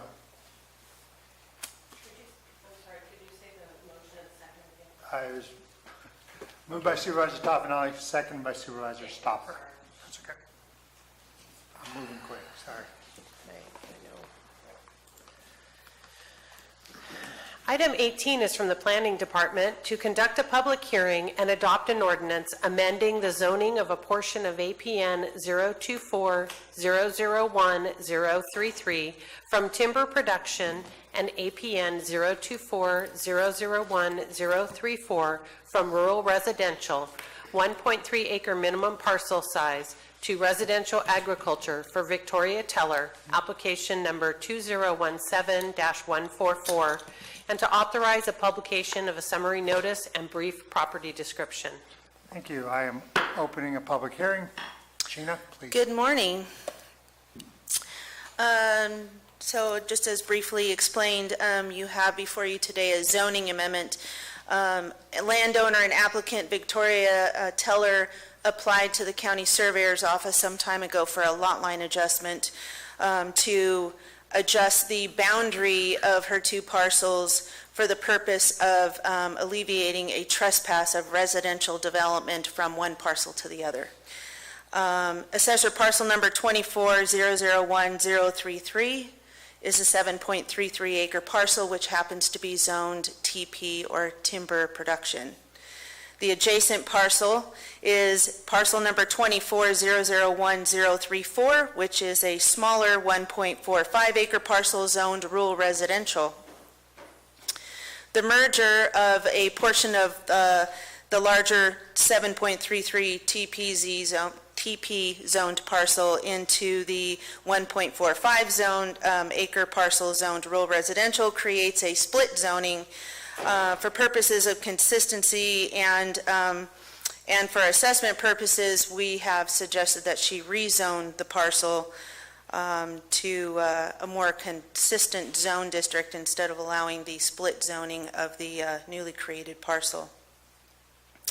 In case you aren't aware, the TPZ is to implement the provisions of the Zeeburg, Warren, and Collier Forest Taxation Reformation Act. The assessor's office then assesses value of those properties for growing and harvesting timber as the highest and best use of the land. For that purpose, the merger of a portion of a TP zoned parcel with a rural residential parcel, for obvious reasons, the land is not used for timber production. It is actually residential. The portion of that parcel that's zoned TP needs to be rezoned. The compatible zone in the two land use designations and compatible with the general plan, as well as the general plan update, is residential agriculture. This item was heard before your Planning Commission on March 28th, and they voted 5-0, recommending that you adopt the ordinance. And obviously, our recommendation is to rezone that portion of land from TP and the current zoning of RR 1.3 to RA, leaving the remainder of the larger parcel timber production. Thank you. This is a public hearing. Are there any questions from the board? Seeing none, are there any questions, any comments from the audience? Public comment on this item? Seeing none, I will close the public hearing and bring it back to the board for discussion, a motion, or for Supervisor Stopper. I'll move this as plan's recommendation and the plan commission's recommendation as is. Thank you. We have a motion by Supervisor Stopper. Is there a second? Second. Second by Supervisor Callaway. All in favor? Aye. Opposed? Thank you very much. Great, thank you. Item 19 is from Planning to conduct a public hearing and adopt a resolution establishing revised fees for the Planning Department. Thank you. I will open a public hearing regarding this item. Good morning, Peter Maurer, Planning Director. This is a comprehensive update to the Planning Department fees. It actually started off as sort of a targeted approach to looking at a handful of different fees, and then through the direction of the prior CAO, as well as just the general need to update our fees, it's become more of a comprehensive project. It actually took well over a year to work its way through the process to ensure that we have analyzed the costs appropriately, reviewed with the auditor and county council.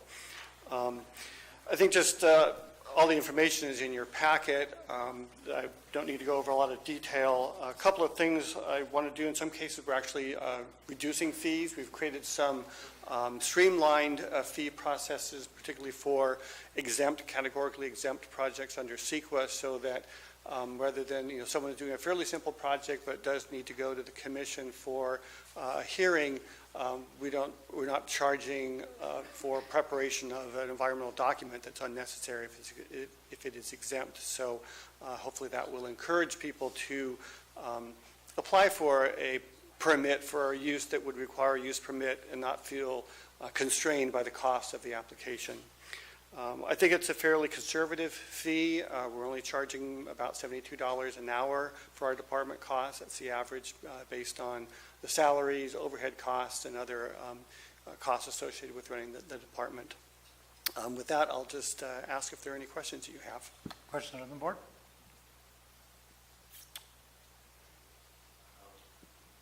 Supervisor Toffenelli?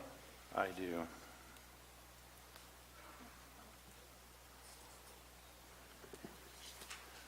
On your appeal of the Planning Department Planning Commission, I know a couple years ago it was bumped up to $500. Yes. And it's staying at $500 here. Yes. I would like to see that lowered. I don't know where the fee came from, if you had any backup to show for that amount or what, but it's been a consistent complaint from my constituents of that amount being bumped up to $500 for a simple appeal to the board from a decision made with the Planning Commission. So I don't know how the rest of the board members feel about it, or if they've had or experienced complaints about it as much as I have. But I would like to see it lowered myself. Peter, you want to respond? That fee was, I really hate to use the term arbitrary, but it really wasn't based on the full cost. The appeal fee, actually, if we're recovering the full cost, would be much higher than that. But the balancing act that the board took was that, well, we need to recover some money, but we can't make it so expensive that it precludes the ability of a citizen to make an appeal. I think the prior fee was, if I recall, $175 or something like that, or 100, and then was raised a couple years ago, the last time that we had some targeted fee updates presented to the board. It's purely a policy decision by the board. It can be reduced if you like. We do not recover our costs on appeals. Do you want to keep the conversation, or would you like to pull the board up? I'd like. I'd like to pull the board on whether they want to keep that fee or look at a lower rate. Very well. Any comments on that before we do a poll? Supervisors, sorry, Ben was in waiting. I do understand it after being on the Plan Commission and seeing all the work that you've done over time on so many appeals. And at the time it was put through, there were appeals on denials and a multitude of other projects that really are labor intensive. So at the same time, we aren't seeing, even with the $500, we aren't seeing a full recovery, correct? That's correct. And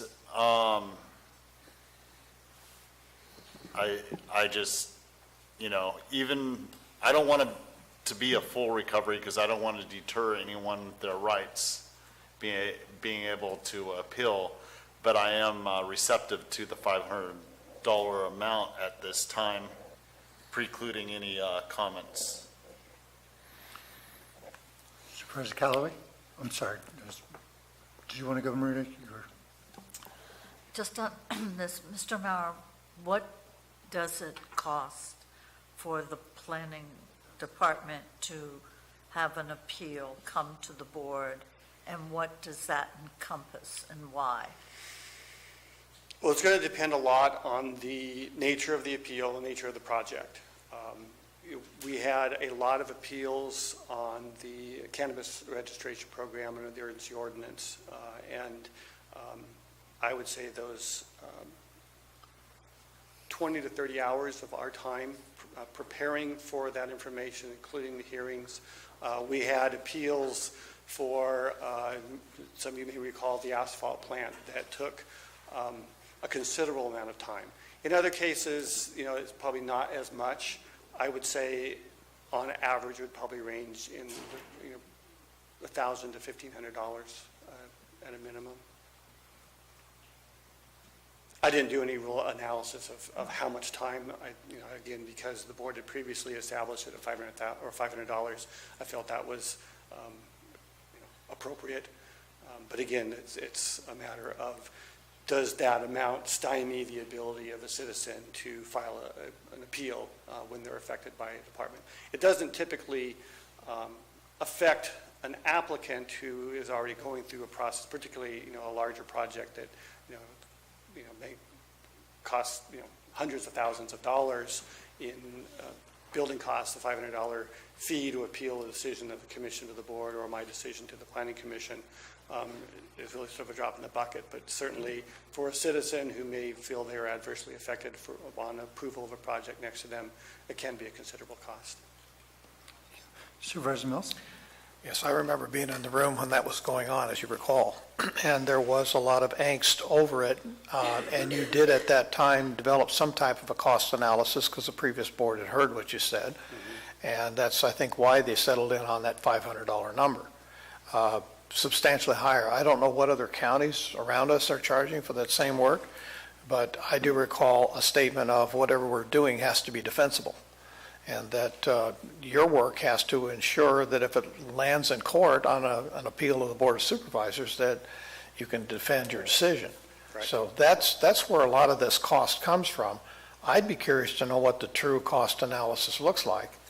And as you recall, during the appeal process for cannabis, there was a lot of people who were gaming the system, as you recall, and we were spending a lot of additional staff time just bouncing from one appeal and then a subsequent, well, let's not do it today, let's do it tomorrow kind of thing. So until we can really see what those true costs are, I'm not going to give public's funds and public time towards a benefit here unless I can truly see what that analysis is. Supervisor Stopper? Your staff's time in a lot of these bills is not the only time that's incurred.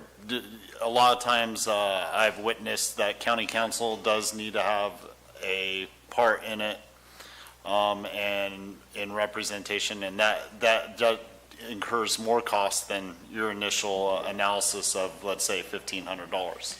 These fees are only applied to the planning department. There are other fees that we collect for other departments, but as Megan is painfully aware, she does not get any of that money. She's funded through 87 costs and other resources.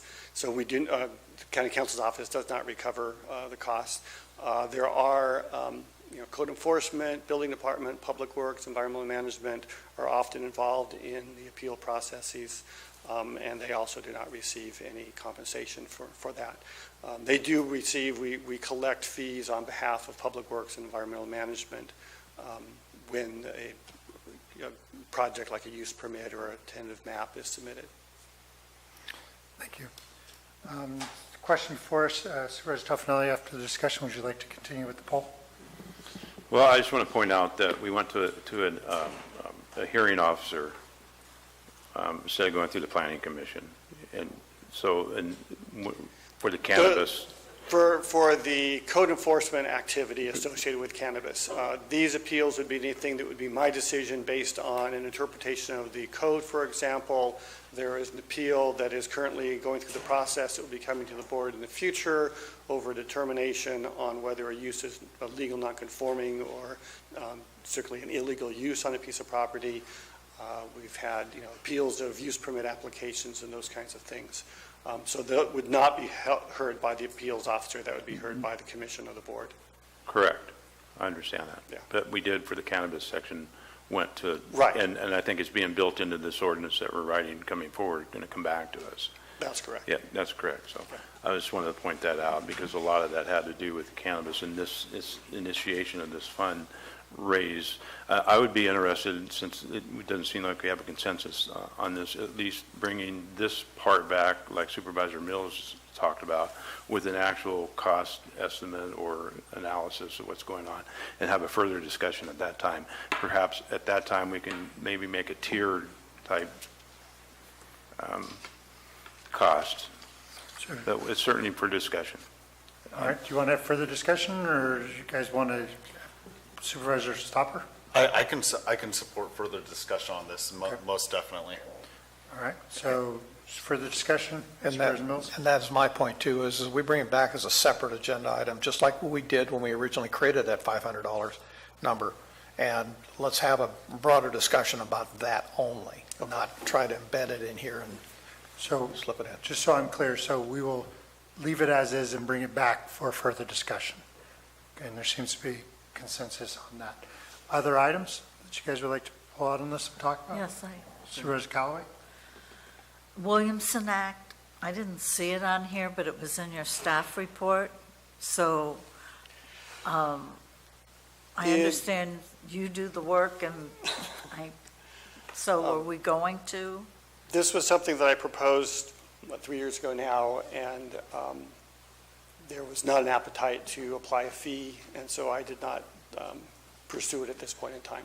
So I still am concerned the fact that we do the bulk of the work and the fee goes to the Ag Department. And the whole purpose is they get a tax break. Right. So we get reduced revenue. We're spending revenue for them to get reduced revenue. And we're accepting Williamson Act, though the state doesn't reimburse us anymore. Is that still correct? Those are all correct statements, yes. So is this something we want the general fund to eat? And the same, everything that we say no to, the general fund's going to pay. And I think for the Williamson Act, we should at least maybe give it some consideration because there is quite a bit of staff time that goes into it.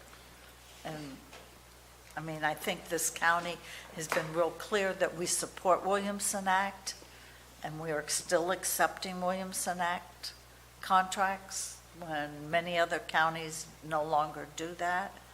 So that's a benefit to those people who want them. So should they be paying something to get a Williamson Act benefit? If I may, And I that's don't want to just one argue, of we the could things. argue Williamson Act, that might be one of the things we need to bring back, because Williamson Act is a county policy based upon planning decisions that we are going to value open spaces and set in place certain barriers from rapid development. And so while the Williamson Act contract does get a benefit, the county in turn gets a benefit also, if that's one of our planning priorities. So if you want to take it back, and we could take on the Williamson Act as a broader conversation. I don't think when we established that we want to continue to accept Williamson Act contracts, we were looking at it from the Williamson Act property owner's point of view, not, oh, that gives us open space, because it's only open space as long as that Williamson Act is in effect. And we've had people get out of the Williamson Act so they could subdivide their property in 10 years. Sure, the Williamson Act is very clear about that process. I'm just throwing it out because that's something that we're going to then, we have been, and we really don't have that many, I don't think. But it is something that planning's brought up, and chalk it on the list as we cut things for planning to charge the public. We're increasing the amount of general fund revenue. I'm just telling the board, somebody pays. Either all the taxpayers of Calaveras pay or the customer. It'd be a fun discussion to have. I think Marita has a very good point, and if we're going to look into something like this, maybe we could have that brought back at the same time as the appeal fee for that broader discussion. If I could suggest that might be a separate discussion. I think that we're actually looking at the need to maybe update the ordinance and the procedure more comprehensively, and we can certainly bring back a discussion about fees at that time as well. But I would suggest that we separate those two items. I'm going to tell you that I think we ought to really, if we're going to take on Williamson Act, we better set aside the whole day. That might be a good study session item. No, I just want to tail end on Marita's comments. And Marita, if you remember, the year was probably about 2009.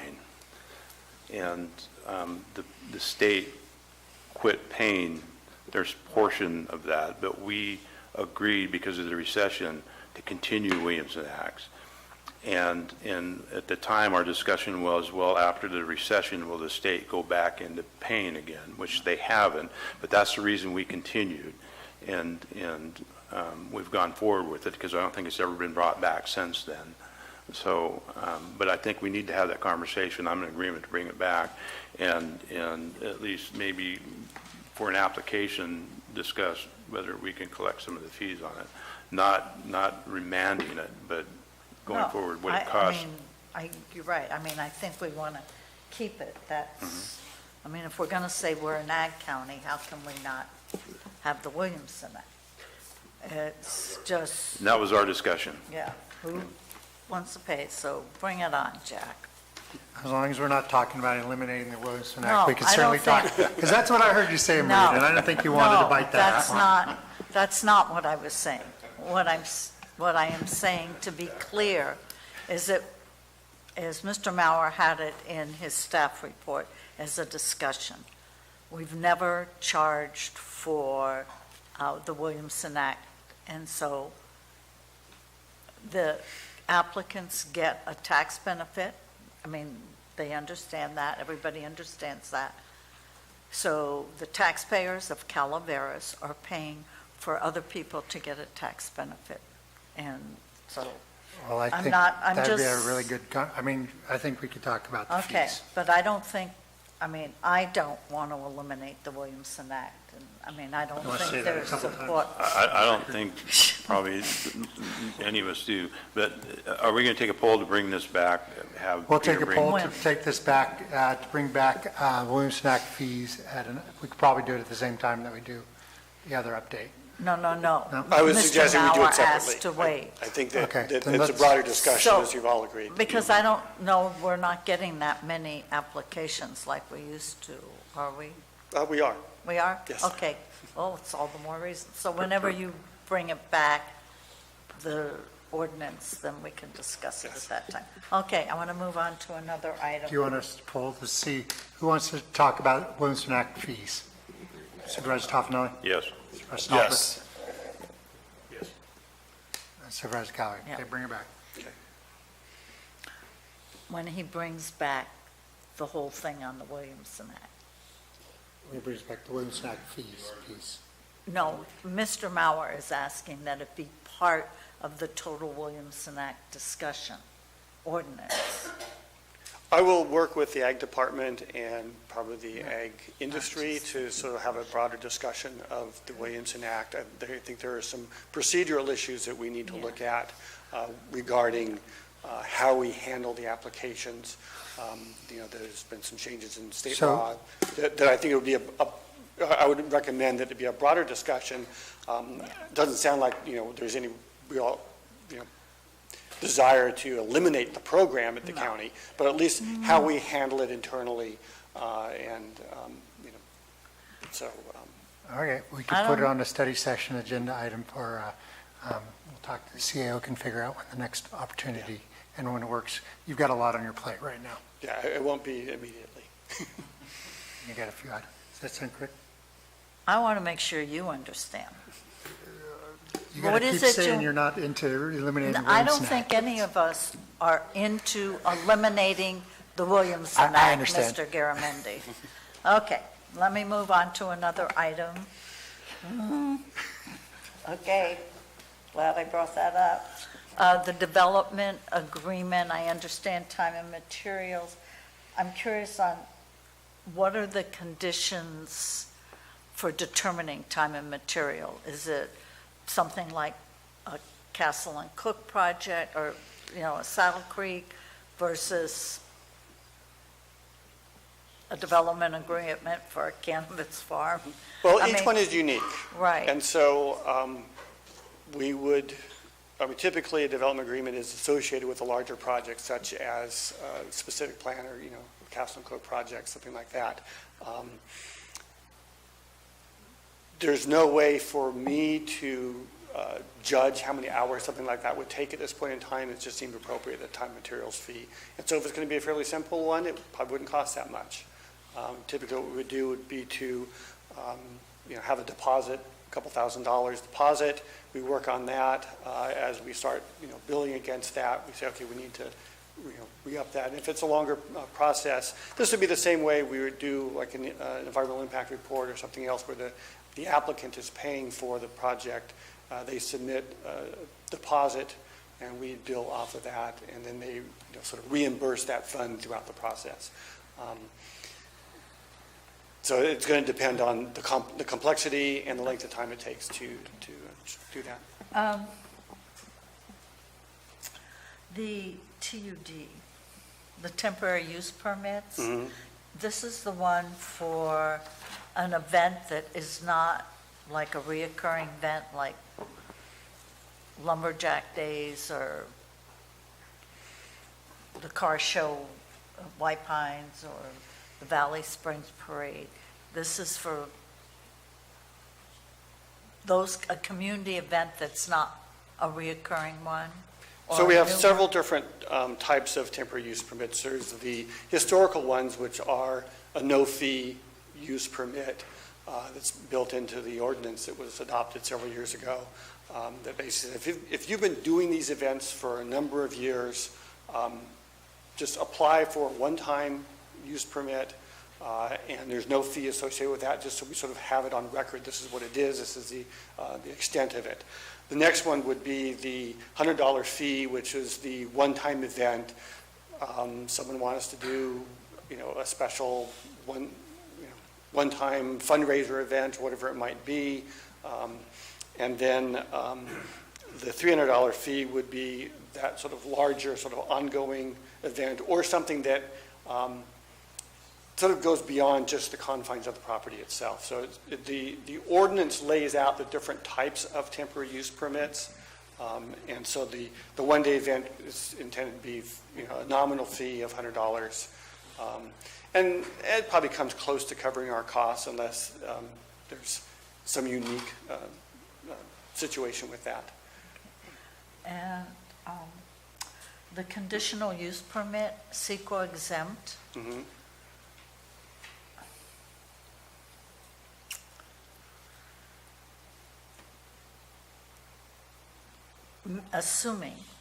making an assumption that we do in the cannabis ordinance, requirements of a CUP, would those be CEQA exempt? Because there was an overall EIR. I'm not clear. I mean, it could apply to... I would not foresee, unless there's a specific exemption that's provided for in the CEQA guidelines.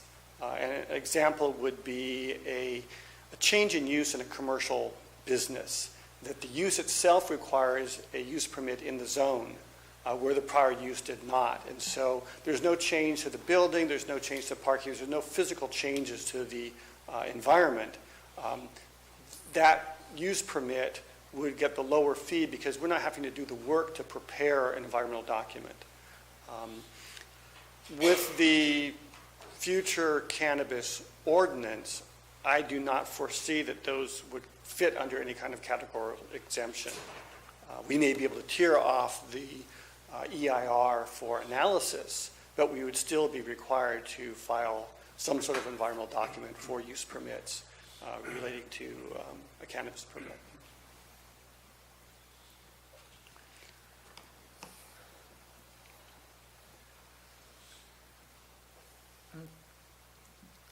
I think I'm going to have to talk to you about that offline. I mean, I hear what you're saying. I'm just not sure I agree with the whole concept.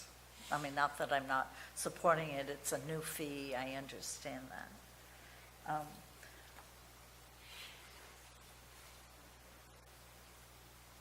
That's it. Supervisor Mills? Okay, so, Mr. Mauer, it seems like we have some consensus that we'll have further conversations about the $500 appeal fee.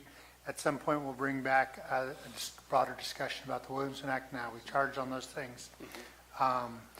And is there any public comment? Sorry, Supervisor Toffenali. Yeah, I have one other item. Sir. And county council may chime in on this. On your staff report, you're asking for us to allow you to waive fees when someone comes for a nonprofit organization. Not nonprofit, just another public entity. Another public entity. So like fire departments or a water district or something like that. We have typically had to bring those through a procedure, and they're routinely waived. It just seems like an extra expense and time delay on those. A fire station for the local fire district comes to mind.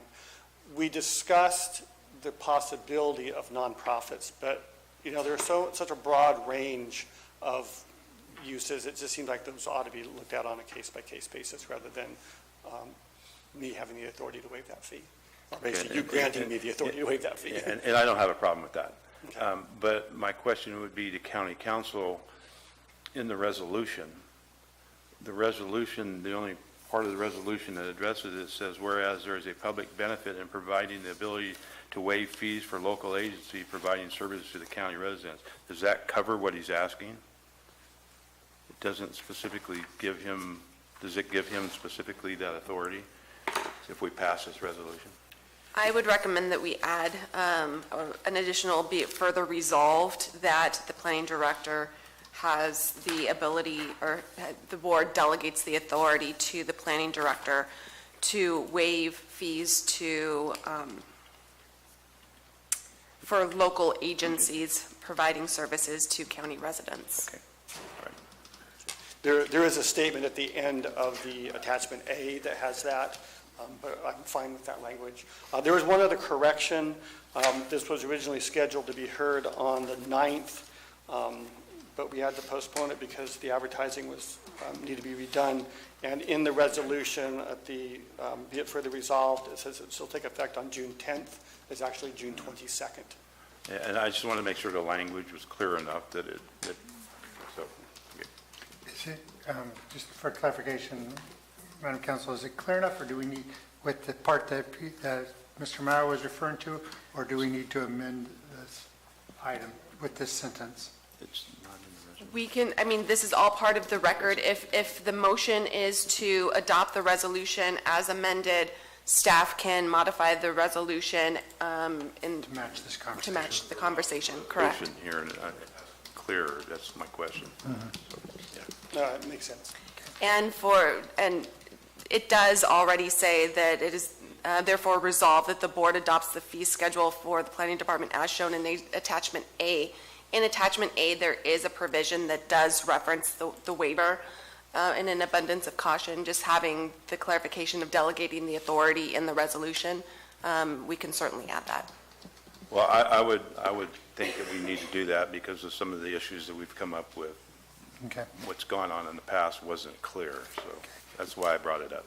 Okay, before I close this hearing, is there any public comment on this item? Bonnie? Just a couple of questions. I may have missed something. The increase is now to $72 an hour from what base? What was it before? And regarding number of appeals, how many appeals are filed in the county and how many are successful? I mean, I don't need to know number, like most of them, most appeals successful or less than half?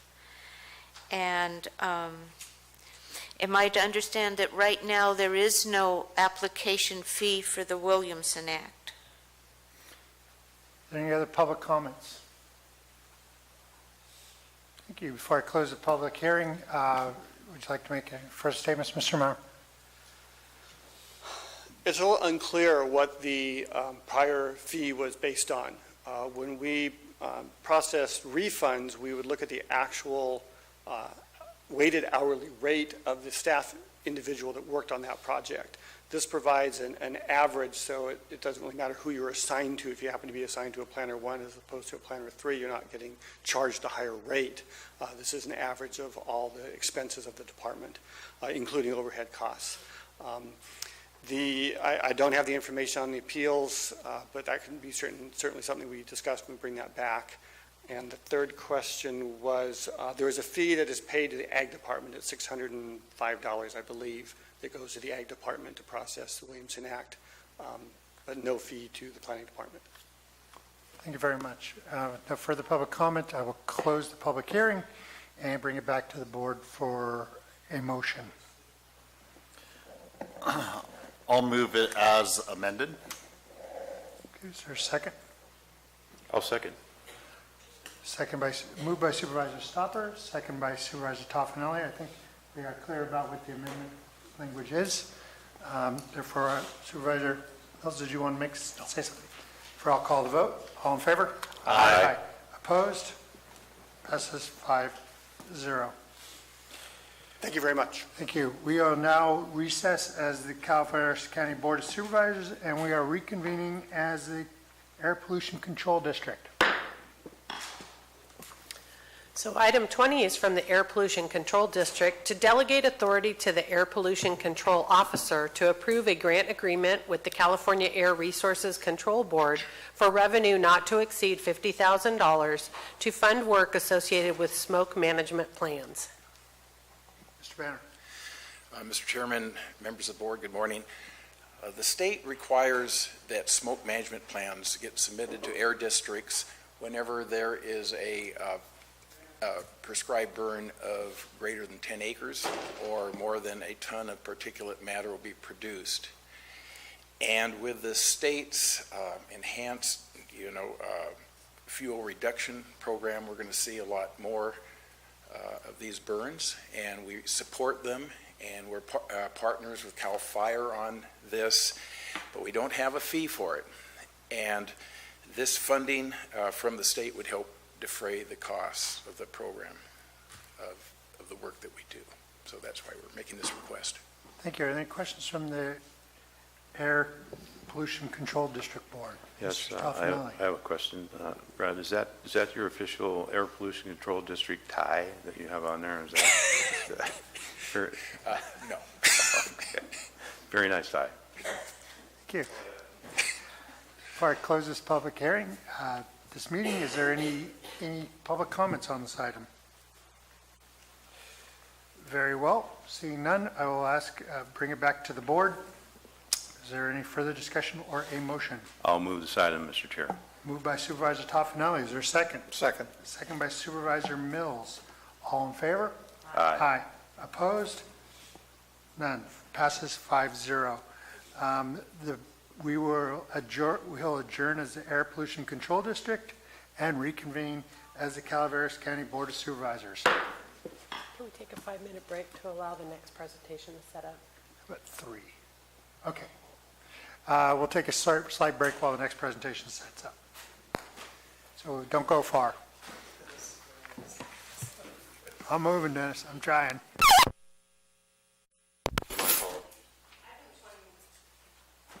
Item 21 is from the Administrative Office to receive a presentation on the East San Joaquin Groundwater Sustainability Plan update. Good morning. Just as stated, this is an update on the East San Joaquin Groundwater Sustainability Plan update. CCWD, I thought was going to be part of this today. That's why you see county administration and CCWD, and they may come in during the presentation. Thank you. So, with that said, I'm going to do just a little bit of a brief history for the board on groundwater background for the county. The county's been very active in groundwater management and regulations for many years now, actually starting in 2000. So, just briefly, several actions taken by the Board of Supervisors throughout the years. Started in 1998 with the adoption of the Well Construction and Destruction Standards. That's your current well regulating ordinance. 1999, the board adopted a couple ordinances adopting proof of groundwater standards for land development. Some of you were here when that happened, and that had to do with making sure that there was adequate groundwater available for subdivisions.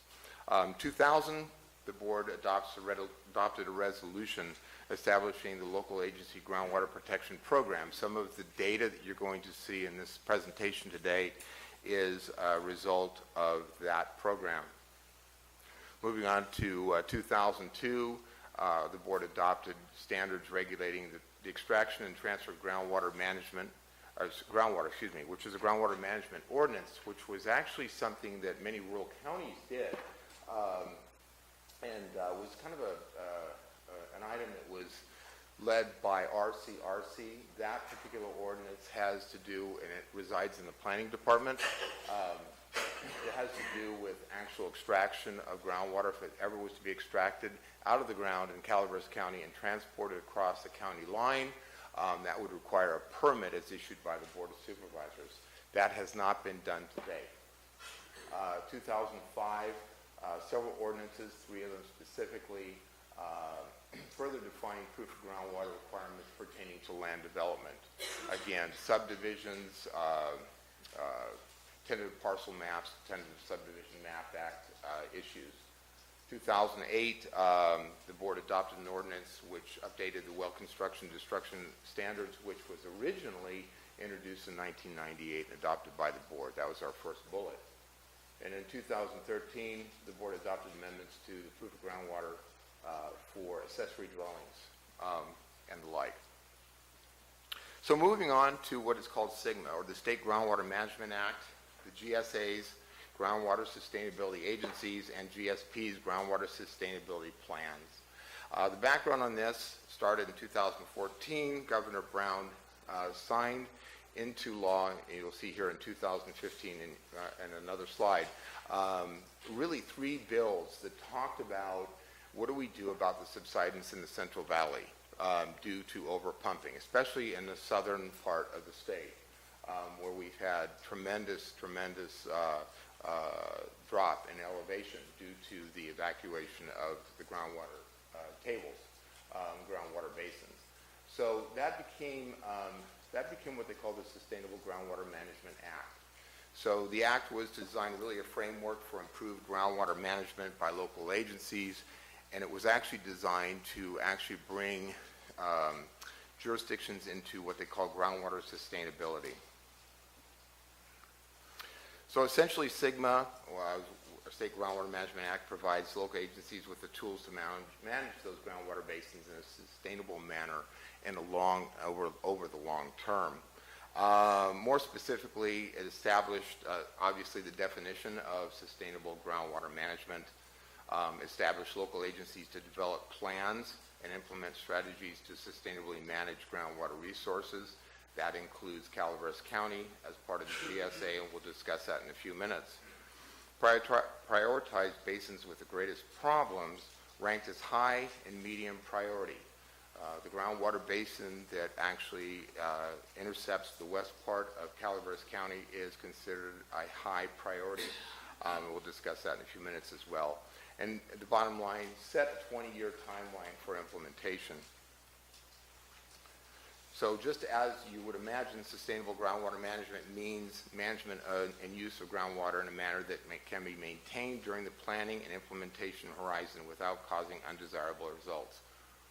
The horizon they're speaking of is really a 20-year horizon, where we must, all the state groundwater basins must reach sustainability, meaning water in, water out, and essentially not a negative flow of groundwater. Background on SGMA and how that took place and where we are today. January 1st of 2015, the legislation went into effect from those three bills that we just discussed. In June 30th of 2017, local groundwater sustainability agencies, GSAs, were to be formed. That has happened. We are part of the East Side Groundwater Sustainability Agency. That includes the Rock Creek Water District, Stanislaus County, CCWD, and Calaveras County. By 2020, groundwater sustainability plans must be completed for basins in critical condition of overdraft. Again, that's us. Not only is it the East Side Groundwater Basin that's in overdraft, it's the entire San Joaquin Groundwater Basin that's in overdraft pursuant to Bulletin 118 of Department of Water Resources. So what you have, and we'll discuss this a little bit in further detail, you have 15 GSAs. We are just one of those GSAs. All those GSAs come together and actually put together what they call the Groundwater Sustainability Plan that has to be issued to the State Department of Water Resources by 2020. By 2022, GSPs must be completed in all other high and medium priority basins not currently in overdraft.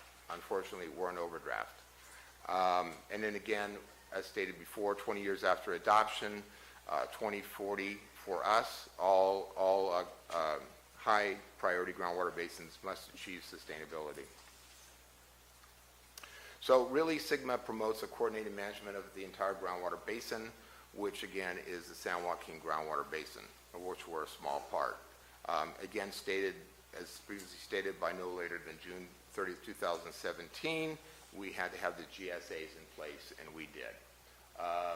Again, as previously stated, the groundwater sustainability plans must be in place by 2020.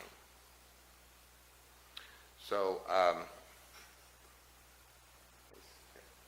seem to have left my laser pointer in the other room, but this is actually showing you the boundary for drainage for the San Joaquin groundwater basin. Again, as previously stated, Department of Water Resources Bulletin 118. Thank you, sir. Appreciate that. Thank you.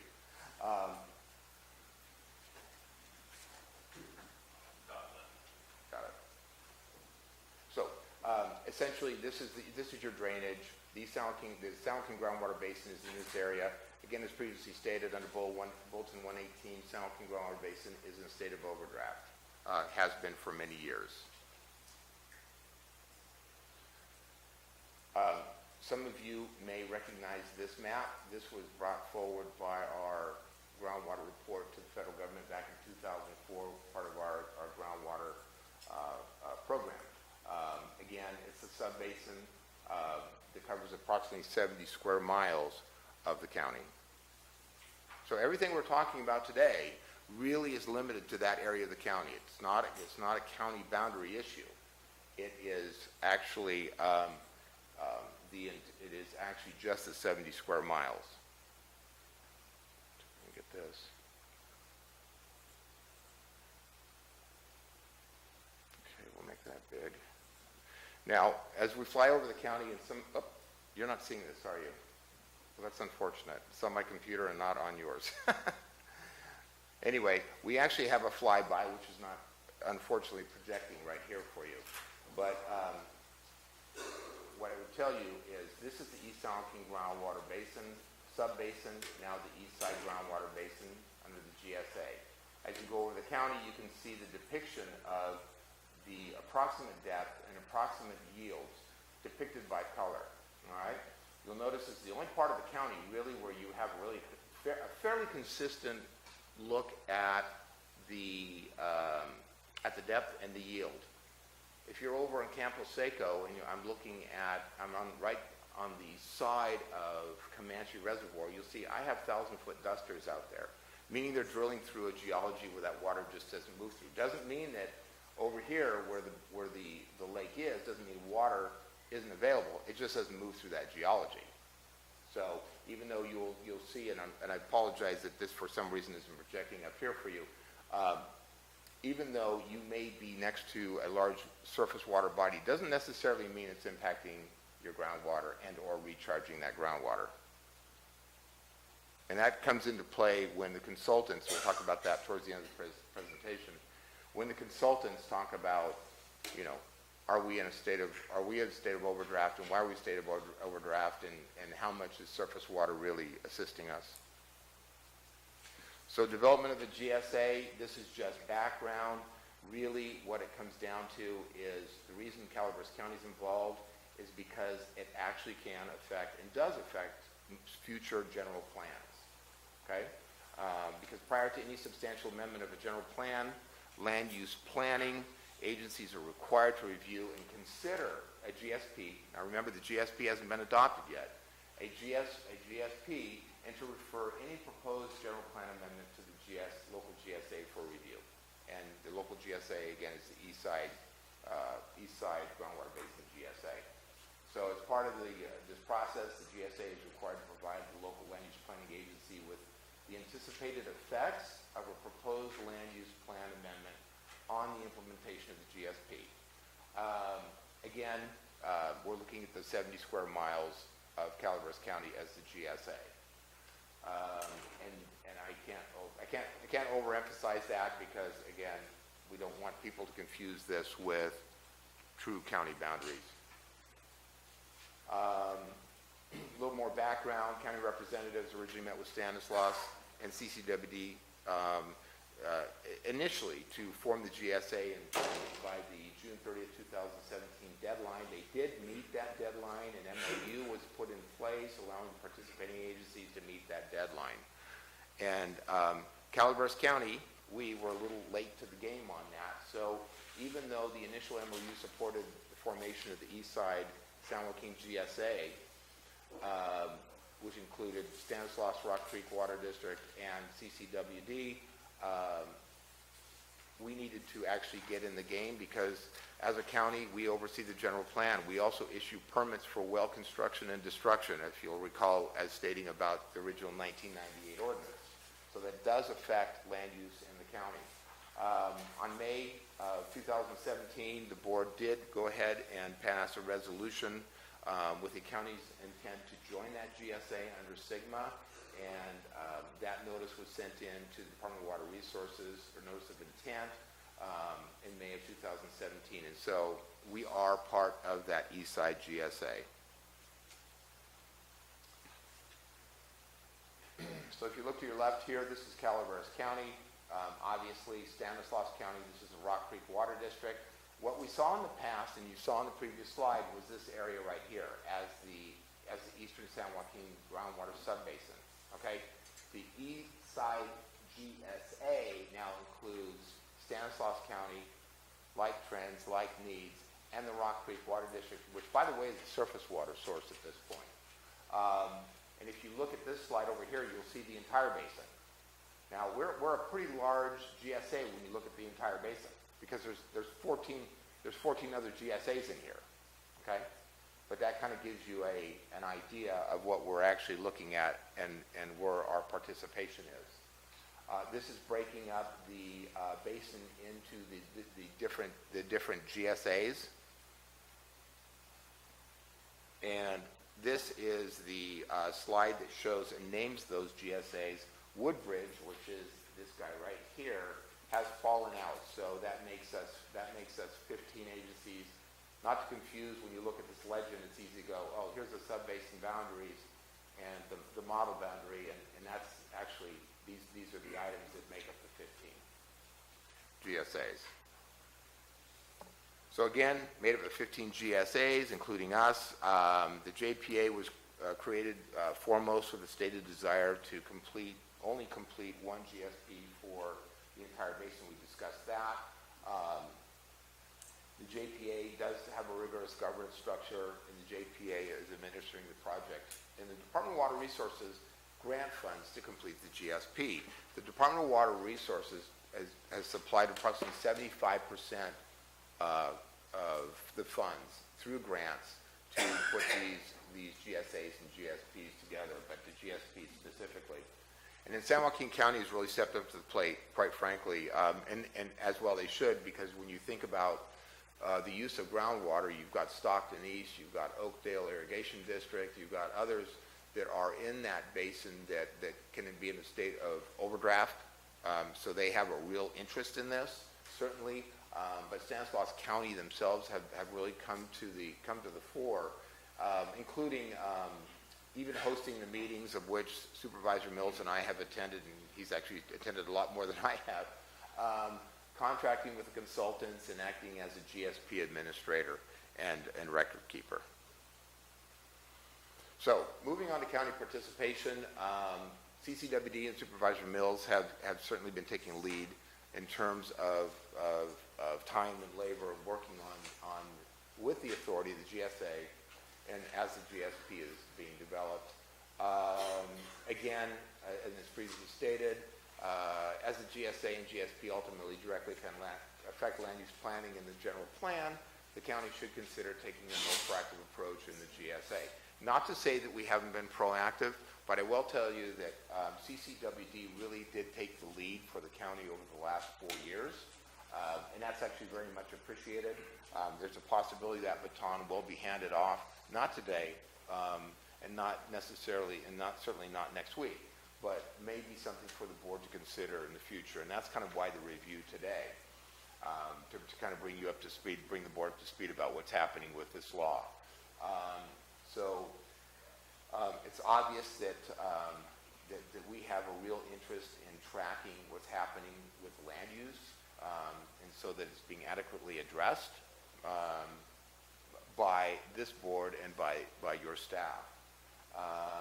Ultimately, the board may wish to employ a land use expert with background in enforcement, background in development and ordinance and policy as it relates to water, groundwater wells, groundwater siting in the future. The board may also want to consider appointing a supervisor, and Supervisor Mills I know has been approached, but certainly it's a board decision in terms of actually being the voting member on the GSA to the GSP. That member right now is Russ Thomas of the CCWD Board of Directors. Moving on to water balance. This is the consultant, actually there's a couple consultants, but the consultant that we're referring to here is Wood and Curran. They built a hydrological conceptual model, and it really attempts to identify inflows and outflows inside the basin. Our concern, Supervisor Mills and I have discussed this ad nauseum, is the fact that they're showing greater outflows in the east side groundwater basin than inflows. Doesn't make a lot of sense when you when you are a source county of water, and we know that water is flowing east to west. I think that's truly built on statistical uncertainties, of which the consultant actually admits that yes, there's some uncertainties. We'll discuss that a little bit more in a minute. And it's tied in with what they call deep percolation and stream seepage. Remember, I was talking about Comanche Reservoir not necessarily affecting that part of the groundwater basin. Even though the water's there, it doesn't move through that geology. Recharge, groundwater pumping, and boundary flow. So I would say, the other concern is that you'll notice that groundwater pumping really is fairly minimal in Calaveras County. Most of the water that's used for agriculture, I mean, we're mostly dry land farming here. And the board was just talking about Williamson Act. So on dry land farming, you certainly don't have this water supply. Where we do have water is on the Calaveras and Stanislaus rivers. If that's used for agriculture, we believe that the consultant may have been identifying any kind of heavy agricultural. And what I mean by that, I'm talking about almonds or walnuts or the like that take quite a bit of water, as using groundwater, and they're therefore adding to our quote-unquote deficit, where in fact these people and these farmers are using surface water. So that's something that we are addressing. These are the uncertainties as provided by the consultant, saying from a deep percolation, 20% uncertainty, and you can see this as you go down from stream seepage down to boundary flow, and just going back to our point previously about who's using surface water versus who's using groundwater.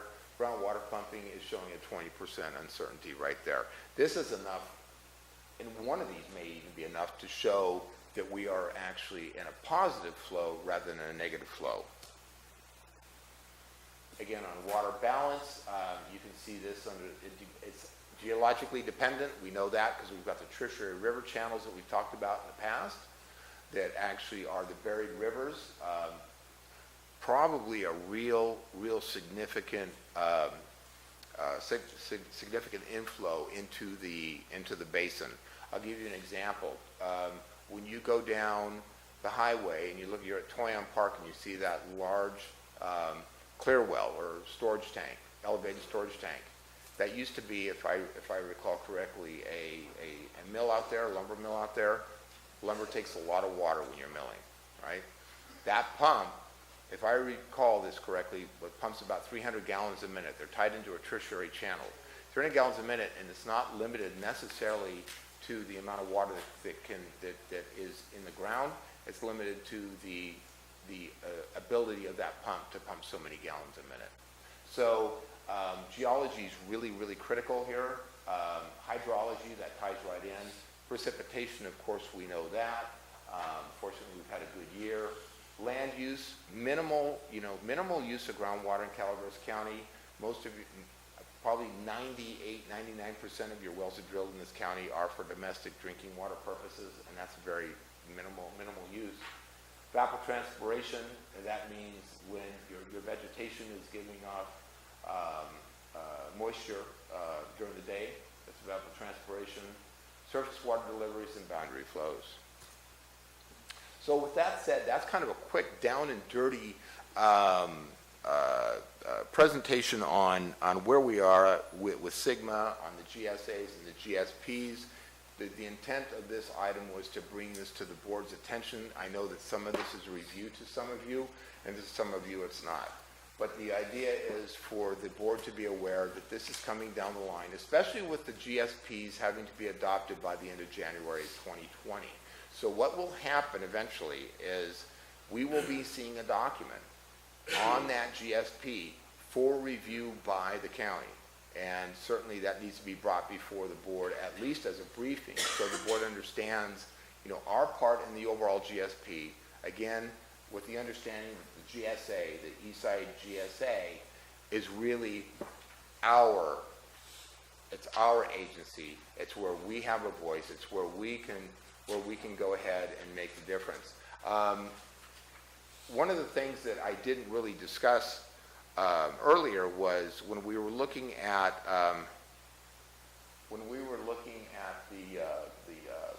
the sub-basin as defined by Department of Water Resources, you'll notice that it actually goes up into the I love this. Microsoft wants to update my computer in the middle of a presentation. Of course they do. Let me go back up here for just a second.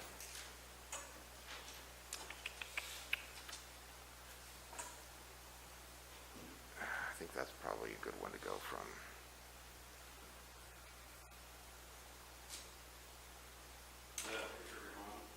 Pardon me? Yeah, right there. That was it. No. Yeah, over in Ireland, even though I'm not Irish, that I know of. Actually, you notice that the subbasin is up here in the Valley Springs area. That's really questionable. It's probably, the true basin probably ends right around here. And I'm saying that because Valley Springs Public Utility District is also tied into a tertiary channel.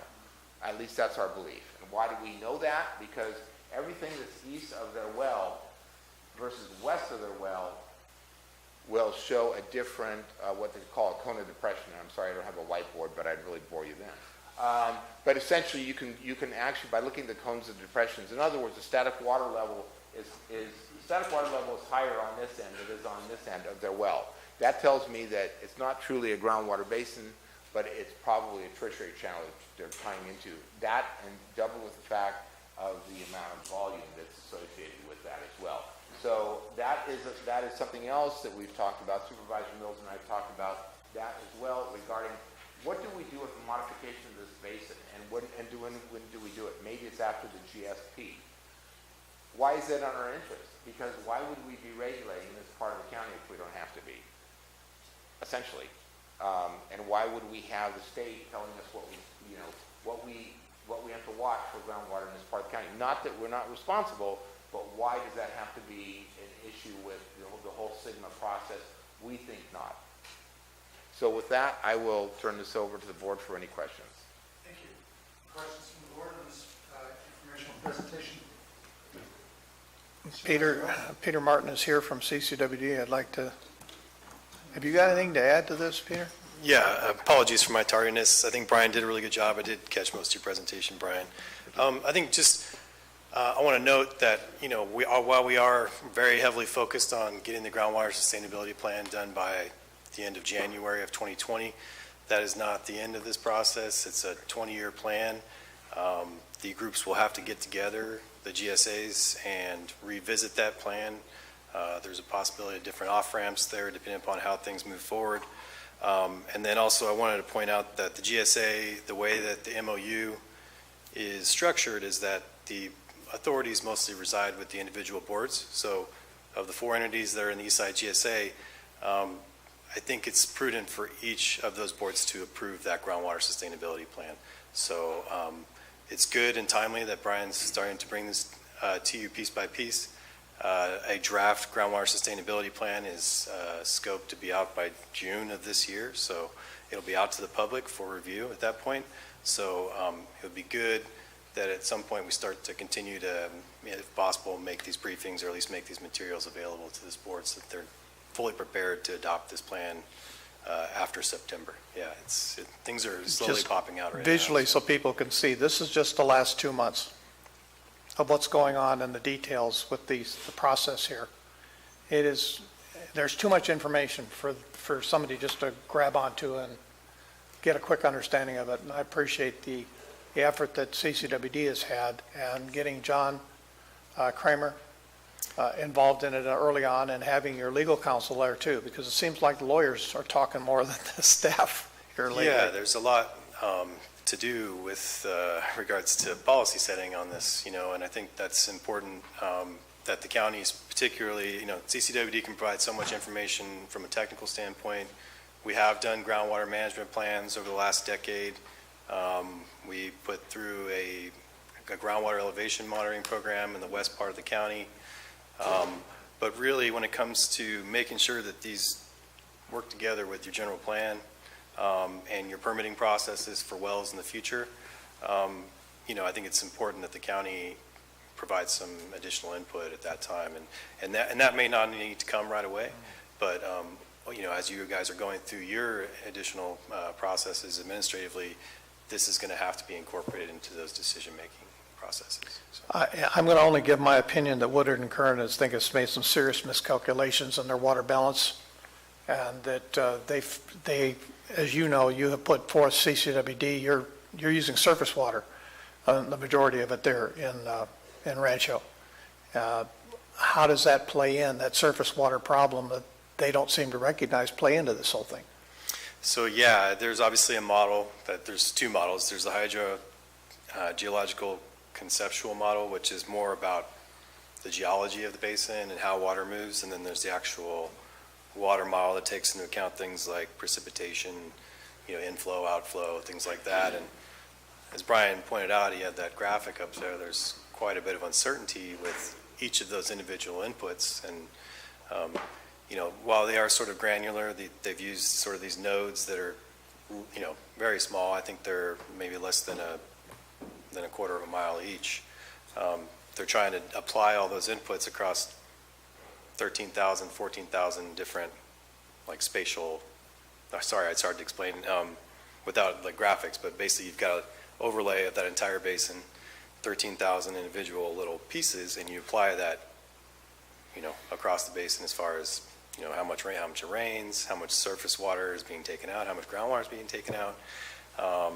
And so there's definitely, models can be picked apart in any way, and I think anyone will tell you that, and attorneys, spend a lot of their time doing that in many cases. So I think going forward, we acknowledge that there's a lack of data. And so part of the plan is going to be trying to, fill those data gaps and, perhaps revisit them. Maybe, I think that it's been talked about several times within the advisory committee that maybe this basin isn't even in a state of overdraft anymore, based upon going on models that were created back in the 80s or 60s for the entire basin. So there's still a lot to be learned, but we do know we have a deadline to get a plan by the end of January of 2020. And so that is what we're focused on, but there are opportunities to learn and make that plan as adaptive as possible and incorporate new data as well. So this board really needs to be thinking about answering the questions of where do they fit into this overall process?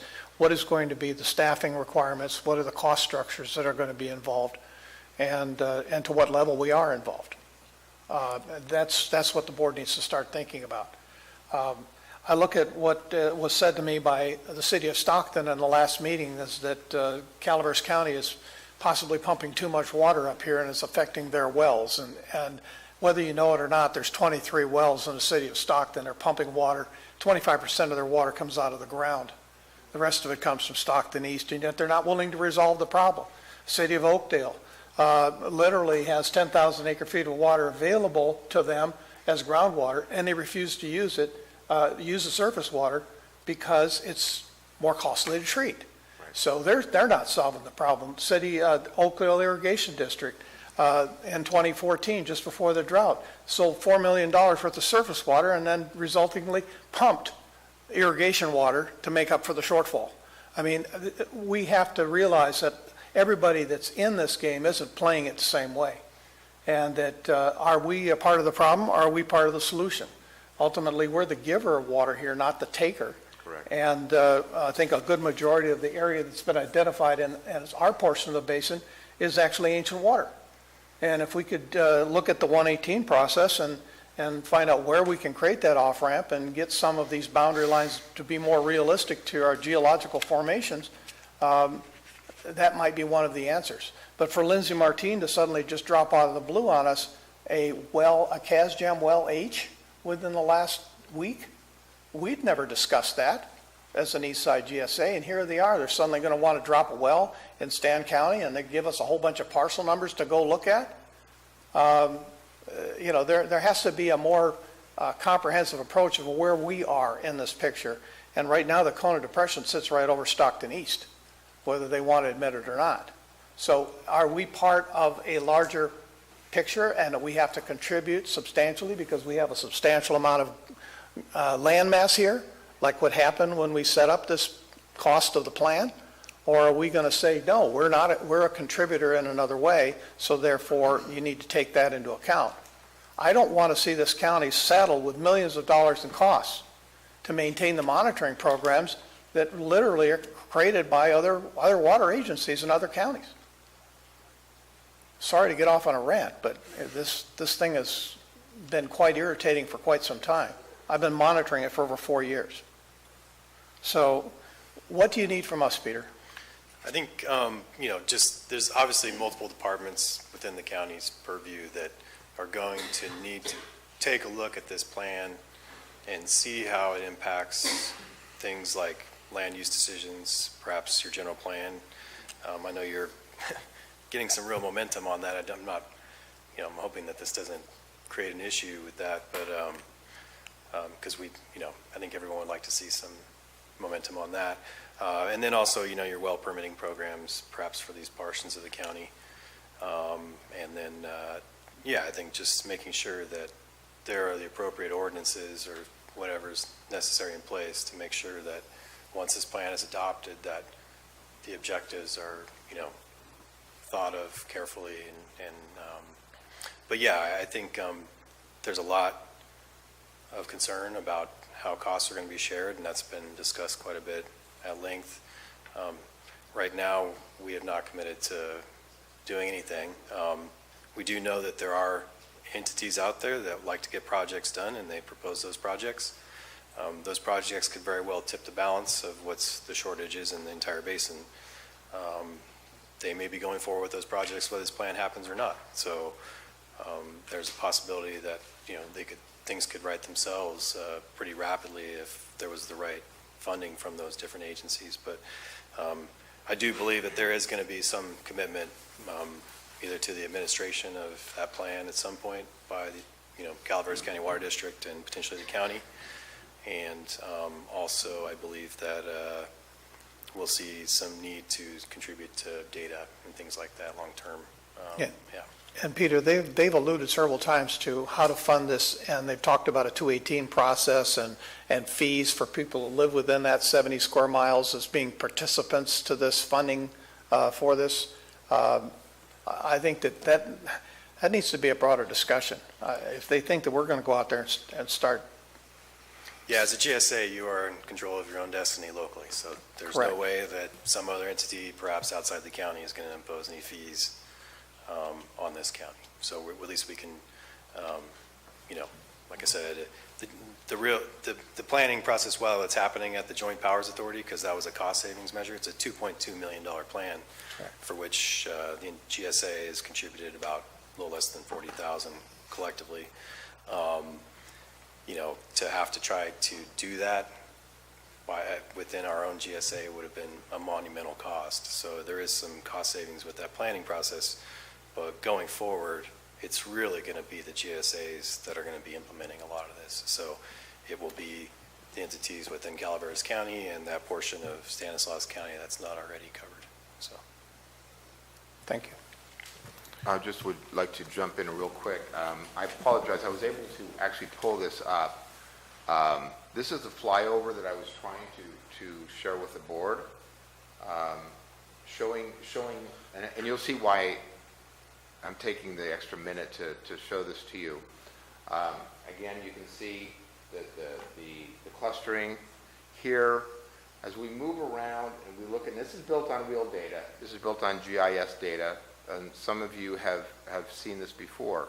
But if you look at this, again, it's a better view of really the fairly consistent depths and certainly the yields.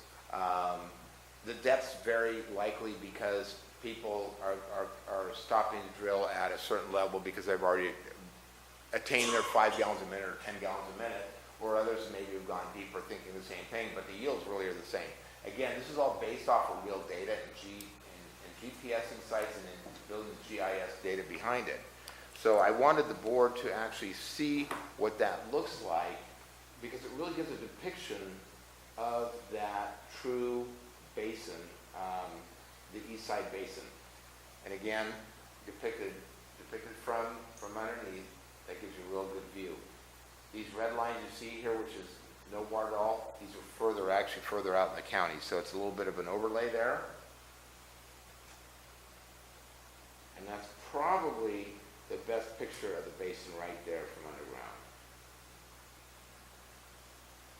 And then you're back up top. So I just wanted to share that with the board very briefly. Thank you very much, Brian. Any further questions from the board? I do. I keep hearing the word contribute. I'm getting a little nervous with that word. Is the 9,900 Calaveras County, not CCWDs, Calaveras County's share of the plan of the GSP? Yes, it was the GSA actually, and that both CCW and the county agreed to contribute the 9,000. We still have another 49. Well, 4,900 due in July. It says CCWD and the county agree to Both. contribute Right, 9,000 Right. to the GSP. So we're each contributing 9,000. Is that correct? if I remember this correctly, Yes. the idea Yes. is, yes, it is, it Okay. is. And then, of course, it breaks out the 25% assigned to CCWD and 25% to the county, and Stanislaus is picking up the remaining 50%. All that's, like, that paragraph was a little too convoluted. Okay. I want to know what it is costing the county general fund for our participation, $9,000. Yes, and then in July, with the new budget, there will be still another $4,900 we'll be paying, so we But paid. that's a portion of the 9,000. Correct. Okay. Correct. So as we move forward, if I heard Mr. Martin correctly, there will be other expenses That to would the be- county that would be for my how understanding. we absorb the information. Yes, that would be my understanding as well. What became pretty clear to me is if we're an outflow county, we're going to be limited to parcel splits and subdivisions at that end of the county. You know, I don't know if DWR is actually going to put that on us. I think part of what will help us more than anything is demonstrating that, first of all, we are not in a negative balance. So if we're not in negative balance and you're looking at Stockton East directly to the west of the county in a cone of depression, I think it's very difficult for DWR to argue and say, oh, by the way, you can't use that groundwater. Now, I will tell the board that I did sit on the Governor's Office of Planning and Research as SIGMA was being put together on how this was going to be implemented. At that time, and I believe it's still the case, the state was looking at regulating anybody that was pulling over 2 acre-feet a year. So really that kicks you into agriculture or it kicks you into a public water system, but not an individual domestic well usually. Just looking at what's coming on the pipe. Thank you. Other questions from the board? Mr. Mills, your lights on? Well, at some point, I think that if we're going to revise the MOU, we're going to be needing to look at some staff time, legal time, a consultant, much like what CCWD is doing now. That's just going to be a necessary part of this. So whether that's shared jointly by the GSA, Eastside GSA, or how that's to work out, I think that's a question that remains to be answered as well. Agreed, and actually CCWD right now has been using Condor Earth Technologies, correct? Thank you. Let me see if there's any public comment on this item.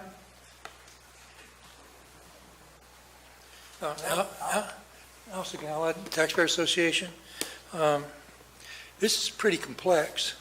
I think there seems to be a question of what rights do other counties have to groundwater, which may come from our groundwater.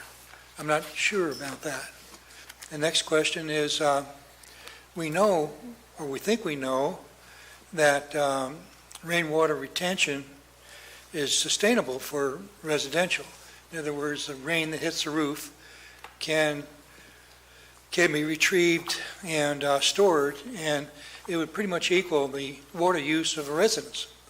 So it would seem, if government's not involved with this thing, and we do have a depletion of well water, that we would naturally, or the property owners would be responsible for their own water, would need to go to some sort of rainwater retention, or especially in drought years.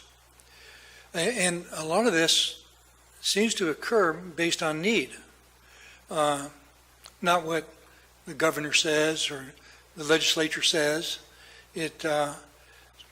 So as we increase the amount of regulation or preparation for regulation to control groundwater, we need to take in consideration the natural market that would develop for surface water retention. Makes sense to me. And so what do? Well, if we want to protect property rights, we have to look in terms of what the property owner would want to do or should be allowed to do.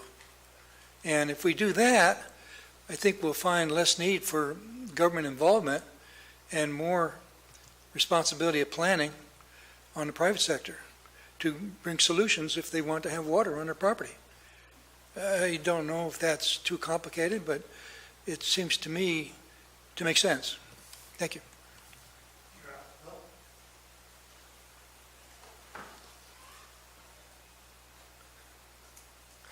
I'm Will Moore in Rancho Calaveras, and kind of to rebut what Al just said, everybody lives downstream from somebody. So who has the upstream rights or downstream rights? But that's a different issue.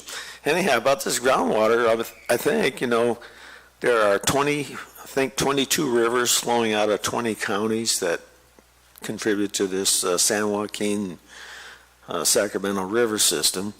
And I think returning beaver to the headwaters of all those streams would do more to add to the groundwater and flood control than any of these plans we're making. That's just a comment. Thank you.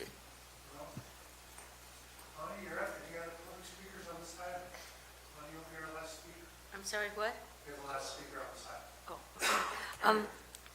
I just had a couple of questions. Has any sinking ground been located in Calaveras County yet? As we know, it's in the Fresno area. And for those areas where sinking ground has already been detected, what possible solutions or ideas might be thought of, if anything can be done about areas where the ground is sinking because of over pumping?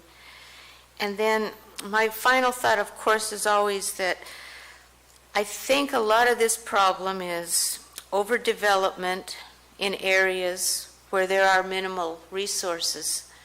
And until we address overdevelopment, or in essence overpopulation, maybe this is going to be an issue that keeps recurring over and over, and the headwaters, or what you would call us guys, the end of the foothills where the water kind of comes out of the ground, are those how those areas are impacted, and what can be done in the long range with a big overview of the whole issue of society about depleted groundwater, pumping, etc.? Any final thoughts before we close? This is just informational. Brian, I think you want to say something, and then Dennis, and let's try to move on. Please. I'll just go ahead and address those items real quickly. Nobody owns groundwaters in the state. I think that's very important, unlike surface waters, unless you're in an adjudicated basin. And rainwater detention, my understanding is that I don't know if there's regulations coming down the pike on that or not. I've heard a rumor of that. And again, I can't but overstate and state that nobody owns groundwaters of the state, and therefore that's why SGMA in part was necessary, because whoever gets to it first. So I'll just leave my comments at that. Thank you. Supervisor Mills? There's no known subsidence of ground in Calaveras County. The only area of subsidence that we are aware of in the San Joaquin Basin is the southwest corner, and is clay soils where water is removed, and that's what causes the ground. And you cannot put water back in it and like a sponge expect it to expand back. It does not do that. That is correct. And the Fremont Canal is a good example of a subsidence problem that gives water through the Porterville area, Orange Cove, Porterville area.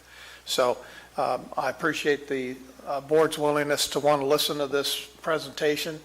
There is a lot more coming down the pike as we move from the planning phase into the monitoring phase, which begins in 2020. Now, the neighbors to the north and south of us are not in a high risk area, so therefore they can get to 2022 before they have to put their plan together. But we're all going to be in it to some degree. It's just a matter of how far in it does Calaveras County need to be. Very much. Supervisor Hoffman. I'm sorry, but I do have a couple items. So just overdraft here, there's 14 GSAs. There are 15 GSAs. 15 GSAs right now. And each GSA is supposed to come up with their own GSP. No, the 15 GSAs work together to form one GSP. Okay, thank you. All right, last call. Thank you very much, Brian, appreciate you. it. Folks, we got one item left, and then I'm sorry, Supervisor Mills, please. I'd like to make an announcement. I do have a commitment at 1 o'clock this afternoon on a memorial service for a long-term person in Vallecito, so I will need to leave. So, Okay. thank you all for your attention to this matter. Thank you. We have one item left. Madam Clerk, number 22. Item 22 is from the Clerk of the Board of Supervisors, the appointment of applicants to serve on various committees, commissions, advisory boards, and county service areas. So I'd like to go through and read off the applications and vacancies, and if there's any that need to be pulled out and acted upon separately, if you could just let me know. Otherwise, it's customary to have them all acted upon at once. The first is, and I wanted to note a typo in my staff memo. I'm sorry, I had listed Area 12 Agency on Aging Advisory Council twice. So it isn't any different. I just goofed. Okay, so the first is for the Ag Advisory Committee. One vacancy for a term expiring 12/31/2021 in District 3. We have an application from Stuart Mast, who is an incumbent. For the Area 12 Agency on Aging Advisory Council, we have two vacancies for terms expiring 5/1/2023, and we have an application from Clyde Clapp and an application from Kevin Ost. On the Fish and Game Commission, we have one vacancy for a term expiring 12/31/2020 for a District 4 representative, and that is for Trevor Arola. On the Mental Health Board, we have one vacancy for a term expiring 12/31/2021 for a family member or consumer. We have an application from Stephen Sullivan, and we have one vacancy for a term expiring 12/31/2021 for a general public representative, and we have an application from Jana Carter. On the Public Educational and Governmental PEG Television Commission, we have one vacancy for a term expiring 12/31/2020 for a District 1 representative, and Mike Taylor has submitted an application. And then lastly, on the West Point Cemetery District, we have two vacancies, both expiring 12/31/2019. We have an application from Judith Garcia and an application from Kirk Smith. If you have any questions, I'd be happy to answer them. Does anybody want to pull one of these names? Supervisor Stopper? I'd like to pull Area 12 Agency on Aging, the two applications there for discussion. Okay. Anybody else want to pull an item? Perhaps we could move the remainder and then come back and discuss that? You can, or we can discuss it now, and then they may subsequently be acted upon together. I don't know. I think that's the way to go. Okay. So Very did you have a well. question that I could answer?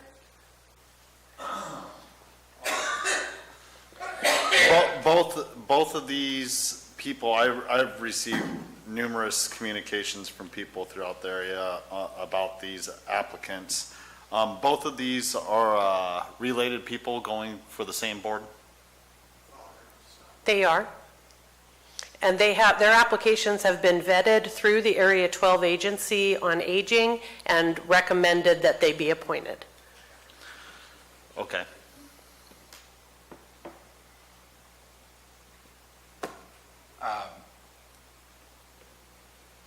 Any other thoughts on this? Our rep on Supervisor Callaway, I'm, you're right. as the board's representative on Area 12 Agency on Aging, I am not supporting these appointments, either. either of them. Supervisor Toffenali, did you want to say something? No? Well, I just, going back to the clerk's statement about they've been vetted, and that's how they ended up here. They had to be vetted through that agency, They correct? Yeah. So the vetting is your rep, Marita, none of that goes by you? No, not as a board member. Not as a board member? So let's pull that one aside. Is there any other issues in any of the other items on there? 1 through 6 items, or just this one is the one, right? The only thing that I could add is that on the Fish and Game Commission, I did previously speak with Supervisor Mills, and he told me to expect this application. So I think it would I'm going to be suggest okay. that we move this, that we move the remainder of the item, excluding number 2, and then we circle back on that one, just so we get this business done. Okay. So is there any, so we're going to have public comment on all the items except for the Area 12 aging. So any public comment on those others? Okay, I'll bring it back to the board. I'll move the remainder. I'll second. Moved by Supervisor Toffenelli, second by Supervisor Stopper. All in favor? Aye. Opposed? None. Carries 4-0. Supervisor Mills absent. So let's go back to the Area 12, the 2 applicants for the Area 12 Commission on Aging. Shall we just call a motion on this? It's an up or down? Oh, excuse me, call public comment. Public comment. I heard that, George. Okay. You want to have some discussion on the board? Public comment. Area 12, Commission on Aging.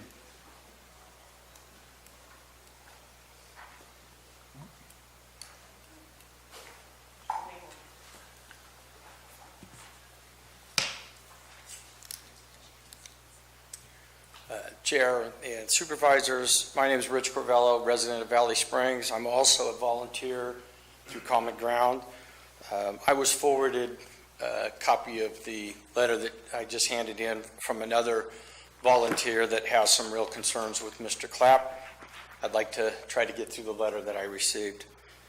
I have had limited contact with Mr. Clapp in the community since moving here. I have seen him in passing a few times, but have rarely spoken to him. My main contact with him occurred at the Valley Springs site while serving senior meals. Regarding the date and the time of this event, it has already been reported. I've been contacted regarding it and under the impression the matter has been settled. However, I've been informed that Mr. Clapp and a family member are being considered to be appointed to the Area 12 Advisory Council. I come from a background of 15 years in law enforcement prior to my retirement. I try to conduct myself in a way that does not bring any embarrassment or disrespect to Common Ground or other agencies I'm involved with or representing. With that said, I cannot and will not tolerate acts of bullying or intimidation to me or to others in my presence. Mr. Clapp came into the Valley Springs site and began yelling at volunteers about a rumor he heard at a local hair salon. His actions and that of the woman with him not only interfered with our service, but it got to the point where I had to step between him and the person he was raising his voice to in the kitchen and told him and his companion to end it. We're trying to serve food to the seniors and he was disrupting that. I repeatedly had to raise my voice over his to tell him to back away from the service area. Mr. Clapp returned to the site at a later date. The site manager and I took him aside respectfully and privately asked him to leave because people were not comfortable with him there. Not only the volunteers, but some of the seniors who were there for lunch were also uncomfortable because of his previous outburst. When we asked him to leave the center, he kept returning, and we had to contact the sheriff's department before he would actually leave the property. I do not feel Mr. Clapp would be a good representative of any agency involved with Common Ground program. I have witnessed firsthand his bullying tactics and unprofessional behavior. If his appointment is confirmed, I feel many volunteers would be reluctant to continue to participate in the program, and some who need the program would feel uneasy showing up if he were there. My personal opinion is there are better and more professional people out there who could be a good representative and liaison. I also feel that I would have to document any interaction with Mr. Clapp because this would become uncomfortable, hostile, and an adversarial environment in which to volunteer based on my previous encounters. I volunteer with great groups at both the Burson and Valley Springs sites. The fact is we are there for the people we are serving. We're not there to argue, intimidate, or push any agenda. We work well together, and I personally would like to continue that. Thank you very much, sir. Thank you. Will?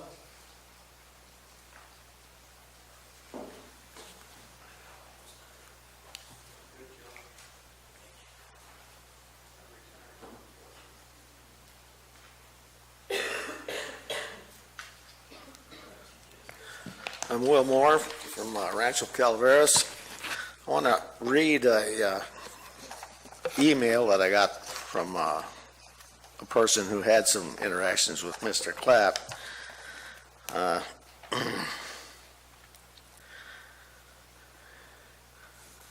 An episode occurred this past January 9th at about 11 a.m. in the barber's chair on the terrace. I was promoting the Sweetheart Supper that supports the youth center and Calaveras Volunteer Center. I asked the owner if I could place some small flyers on the counter. He said yes, so I put the stack down. When I asked if I could put a flyer in the window, Clyde jumped up and said, no. This isn't Clyde's barber shop, but it's his office away from home or whatever. And then he picked up the flyers I had put on the counter and called me a dirty whore and a pig, while informing me that he badmouths me every day he can to anyone because I'm nothing more but a whore and a pig. I asked him to hand me back the flyers. Instead, he began to rip them up and took them outside while continuing to call me names. That evening, my husband and I went to a dinner at the golf course. Clyde was there and tried to get my husband to hit him by calling me a whore and saying F you to my husband. Instead, my husband informed everyone in the room what Clyde had said. Everyone gasped. My husband and I left as we had a meeting at Wallace Burson Association to attend. A few weeks later, I went to Marval to order food for the Sweetheart Supper. She's the fundraiser for this event. As I approached, I checked to see if the flyer at the display case was still there, as I had to replace the flyer several times prior. It was gone, so I put another one up and went into the store. As I was leaving, I saw Clyde and his son leaving the area of the display case. My flyer was taken down. In its place was a campaign misinformation piece about Ben Stopper written in Spanish. I confronted them, asking them about taking down my flyer. They just giggled and ran off.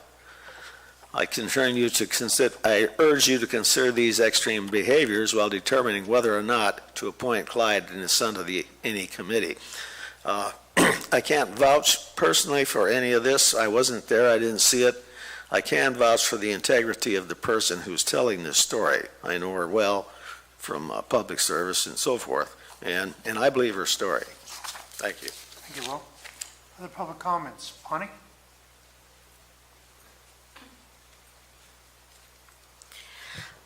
As you know, I serve on the IHSS Advisory Committee, and about 1.5 years ago, one of the members brought it to my attention that there was a legal case involving Mr. Clapp being accused of financial elder abuse. And not being one to buy into rumors, I did some research and got online and found the court documents. I also went to the people that were suing Mr. Clapp to get their story of what was happening. And I was real uncomfortable with Mr. Clapp on the committee, knowing some of the allegations. He remained on the committee until the end of his service. But I also have been bullied and intimidated by Mr. Clapp in the past.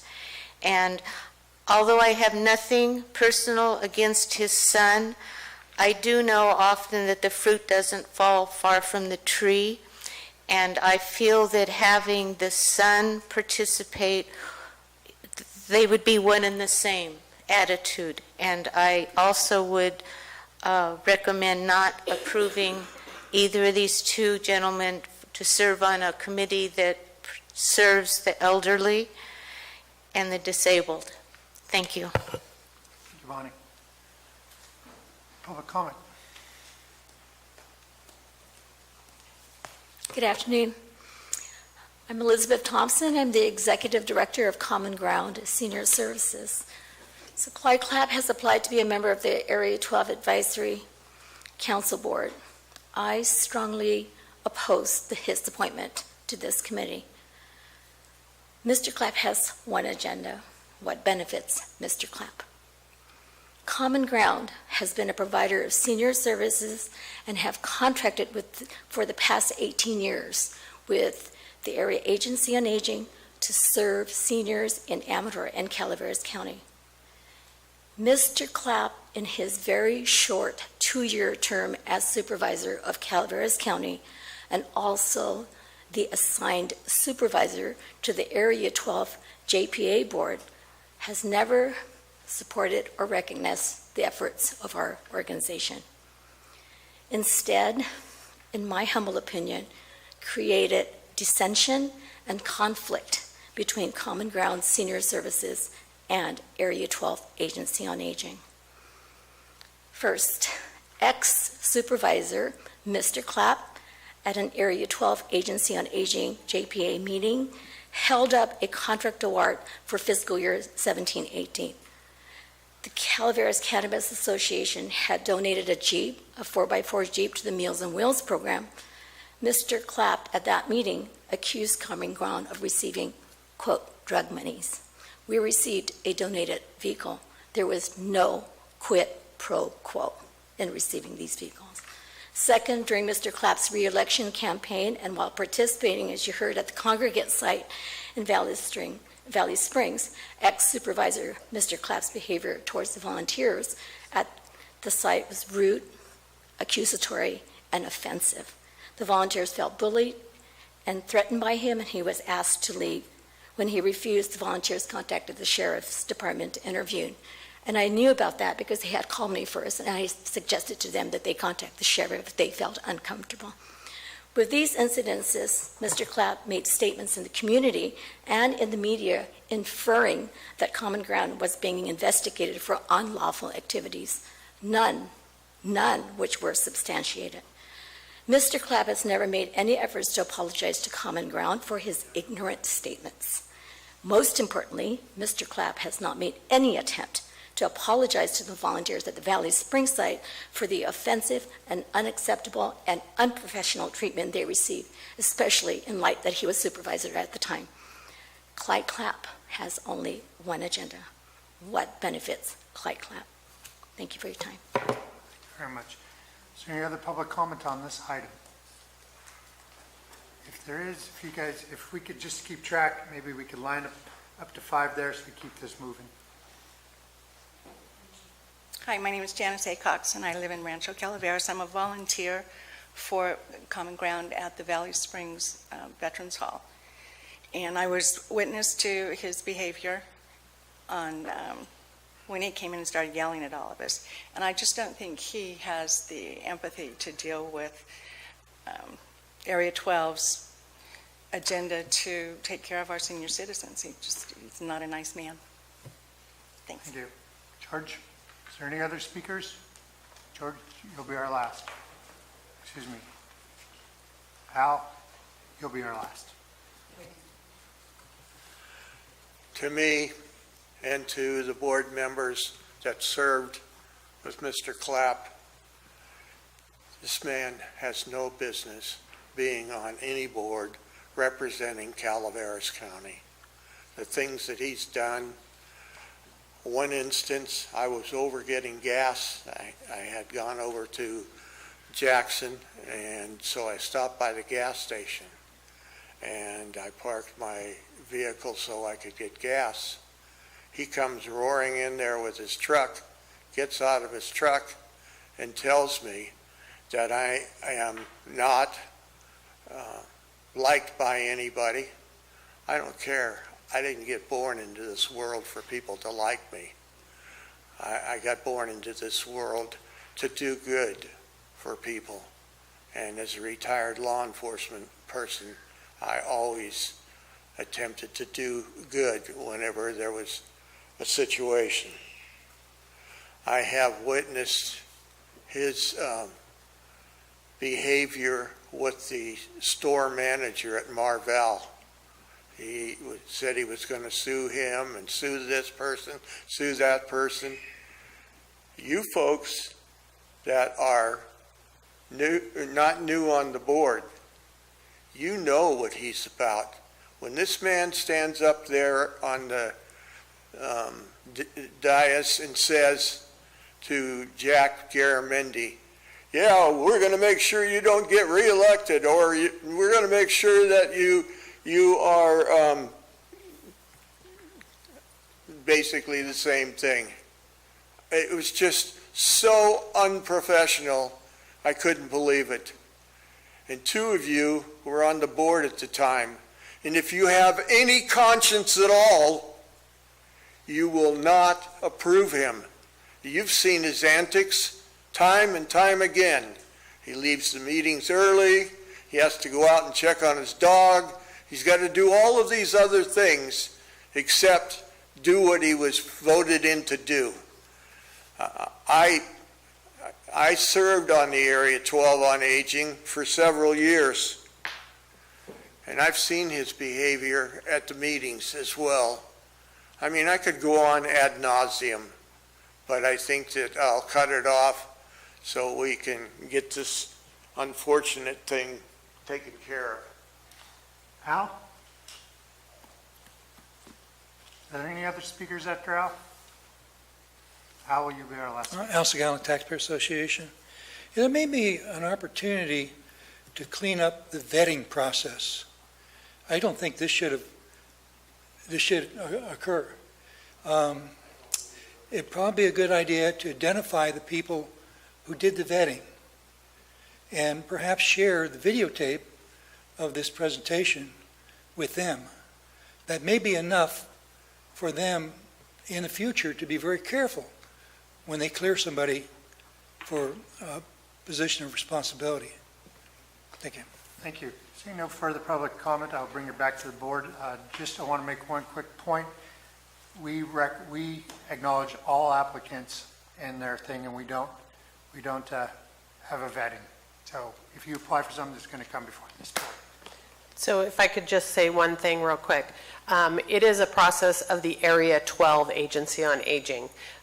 Any applications that come to me, if they're vetted through my office to meet minimum qualifications, that's one thing, but this is a different process. It's not one that once they give us the yes, we make that recommendation, then it comes to the board for them to make a decision. But that's the only part we have in the vetting process. So they are doing the vetting. We won't have a debate on that. Let me ask real quick, is there a motion to move this forward? Going once, going twice. It dies for lack of a motion.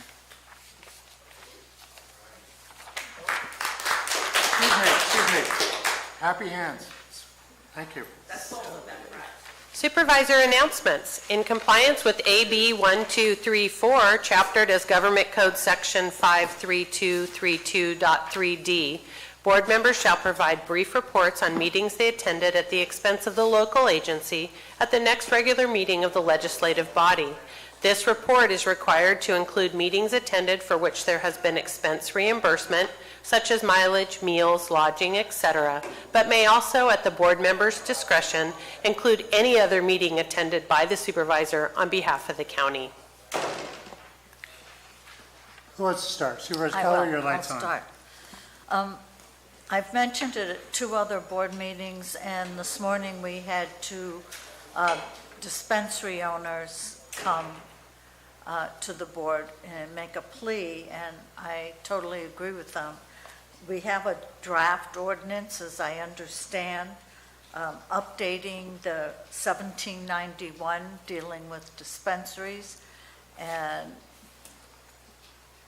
my understanding is that we're just asking that the ordinance be updated to incorporate state law that they have to follow anyway, and to add adult use.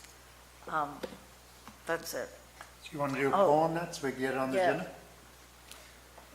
Yes. This is to bring back the 1791. 1791 on dispensaries, update it. Supervisor Toffenelli? Yes. I just wanted to clarify, the draft of 17.91 was done a while back, so staff would certainly have to go back through, confirm whether any changes need to be updated to it, and it would still have to go through, it was my understanding that it died at the Planning Commission level, so it would still have to go through the process. So if the board is inclined to direct staff to, this is on staff's radar, but from a staff perspective, we have many ordinances that are being worked on. So if this board wants staff to process 17.91, just from a staff level, I would like to know the priority in which what are the timeframes in which this board is wanting to see this brought forward, because we have many things that are pressing and are time sensitive. Well, I would imagine, I'll let the board address this, but I would imagine we don't know all the things you're working on. I think if the board decides, then yes, it becomes a priority. Move it up. The reason, for me, for several reasons. We have two business owners, and there's one other. They've laid employees off. We're reducing money. We have Tuolumne that's going to be opening.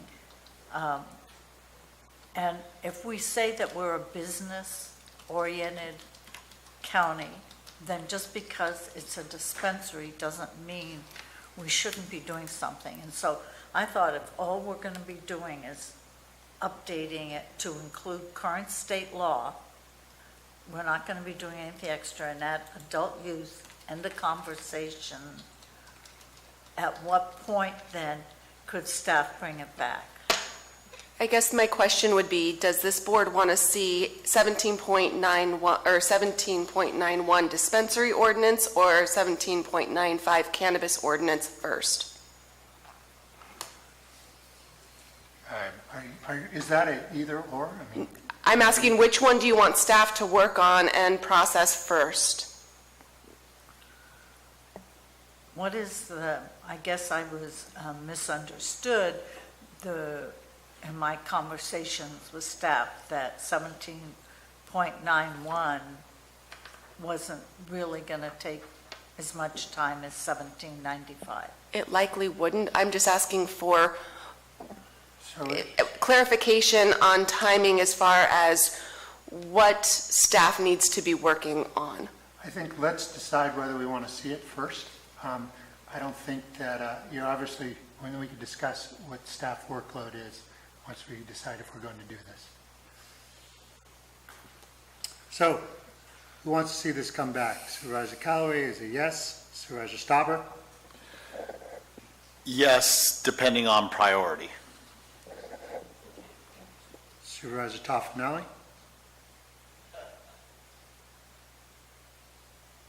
Sure. Okay, so we have a consensus, including myself, to bring this forward. It's hard for me to imagine that revising a small ordinance is the same as writing an entire cannabis growing policy, but perhaps that's, how do we want to discuss that? Supervisor Callaway? I guess my recommendation would be maybe if you discussed it with the CAO council and the planning director, and to see. I would just remind the board that this is not on the agenda, so if the board has directed staff to work on it, then certainly the CAO will work with my office with planning, and we will work on, we will advise the board as to timeframes.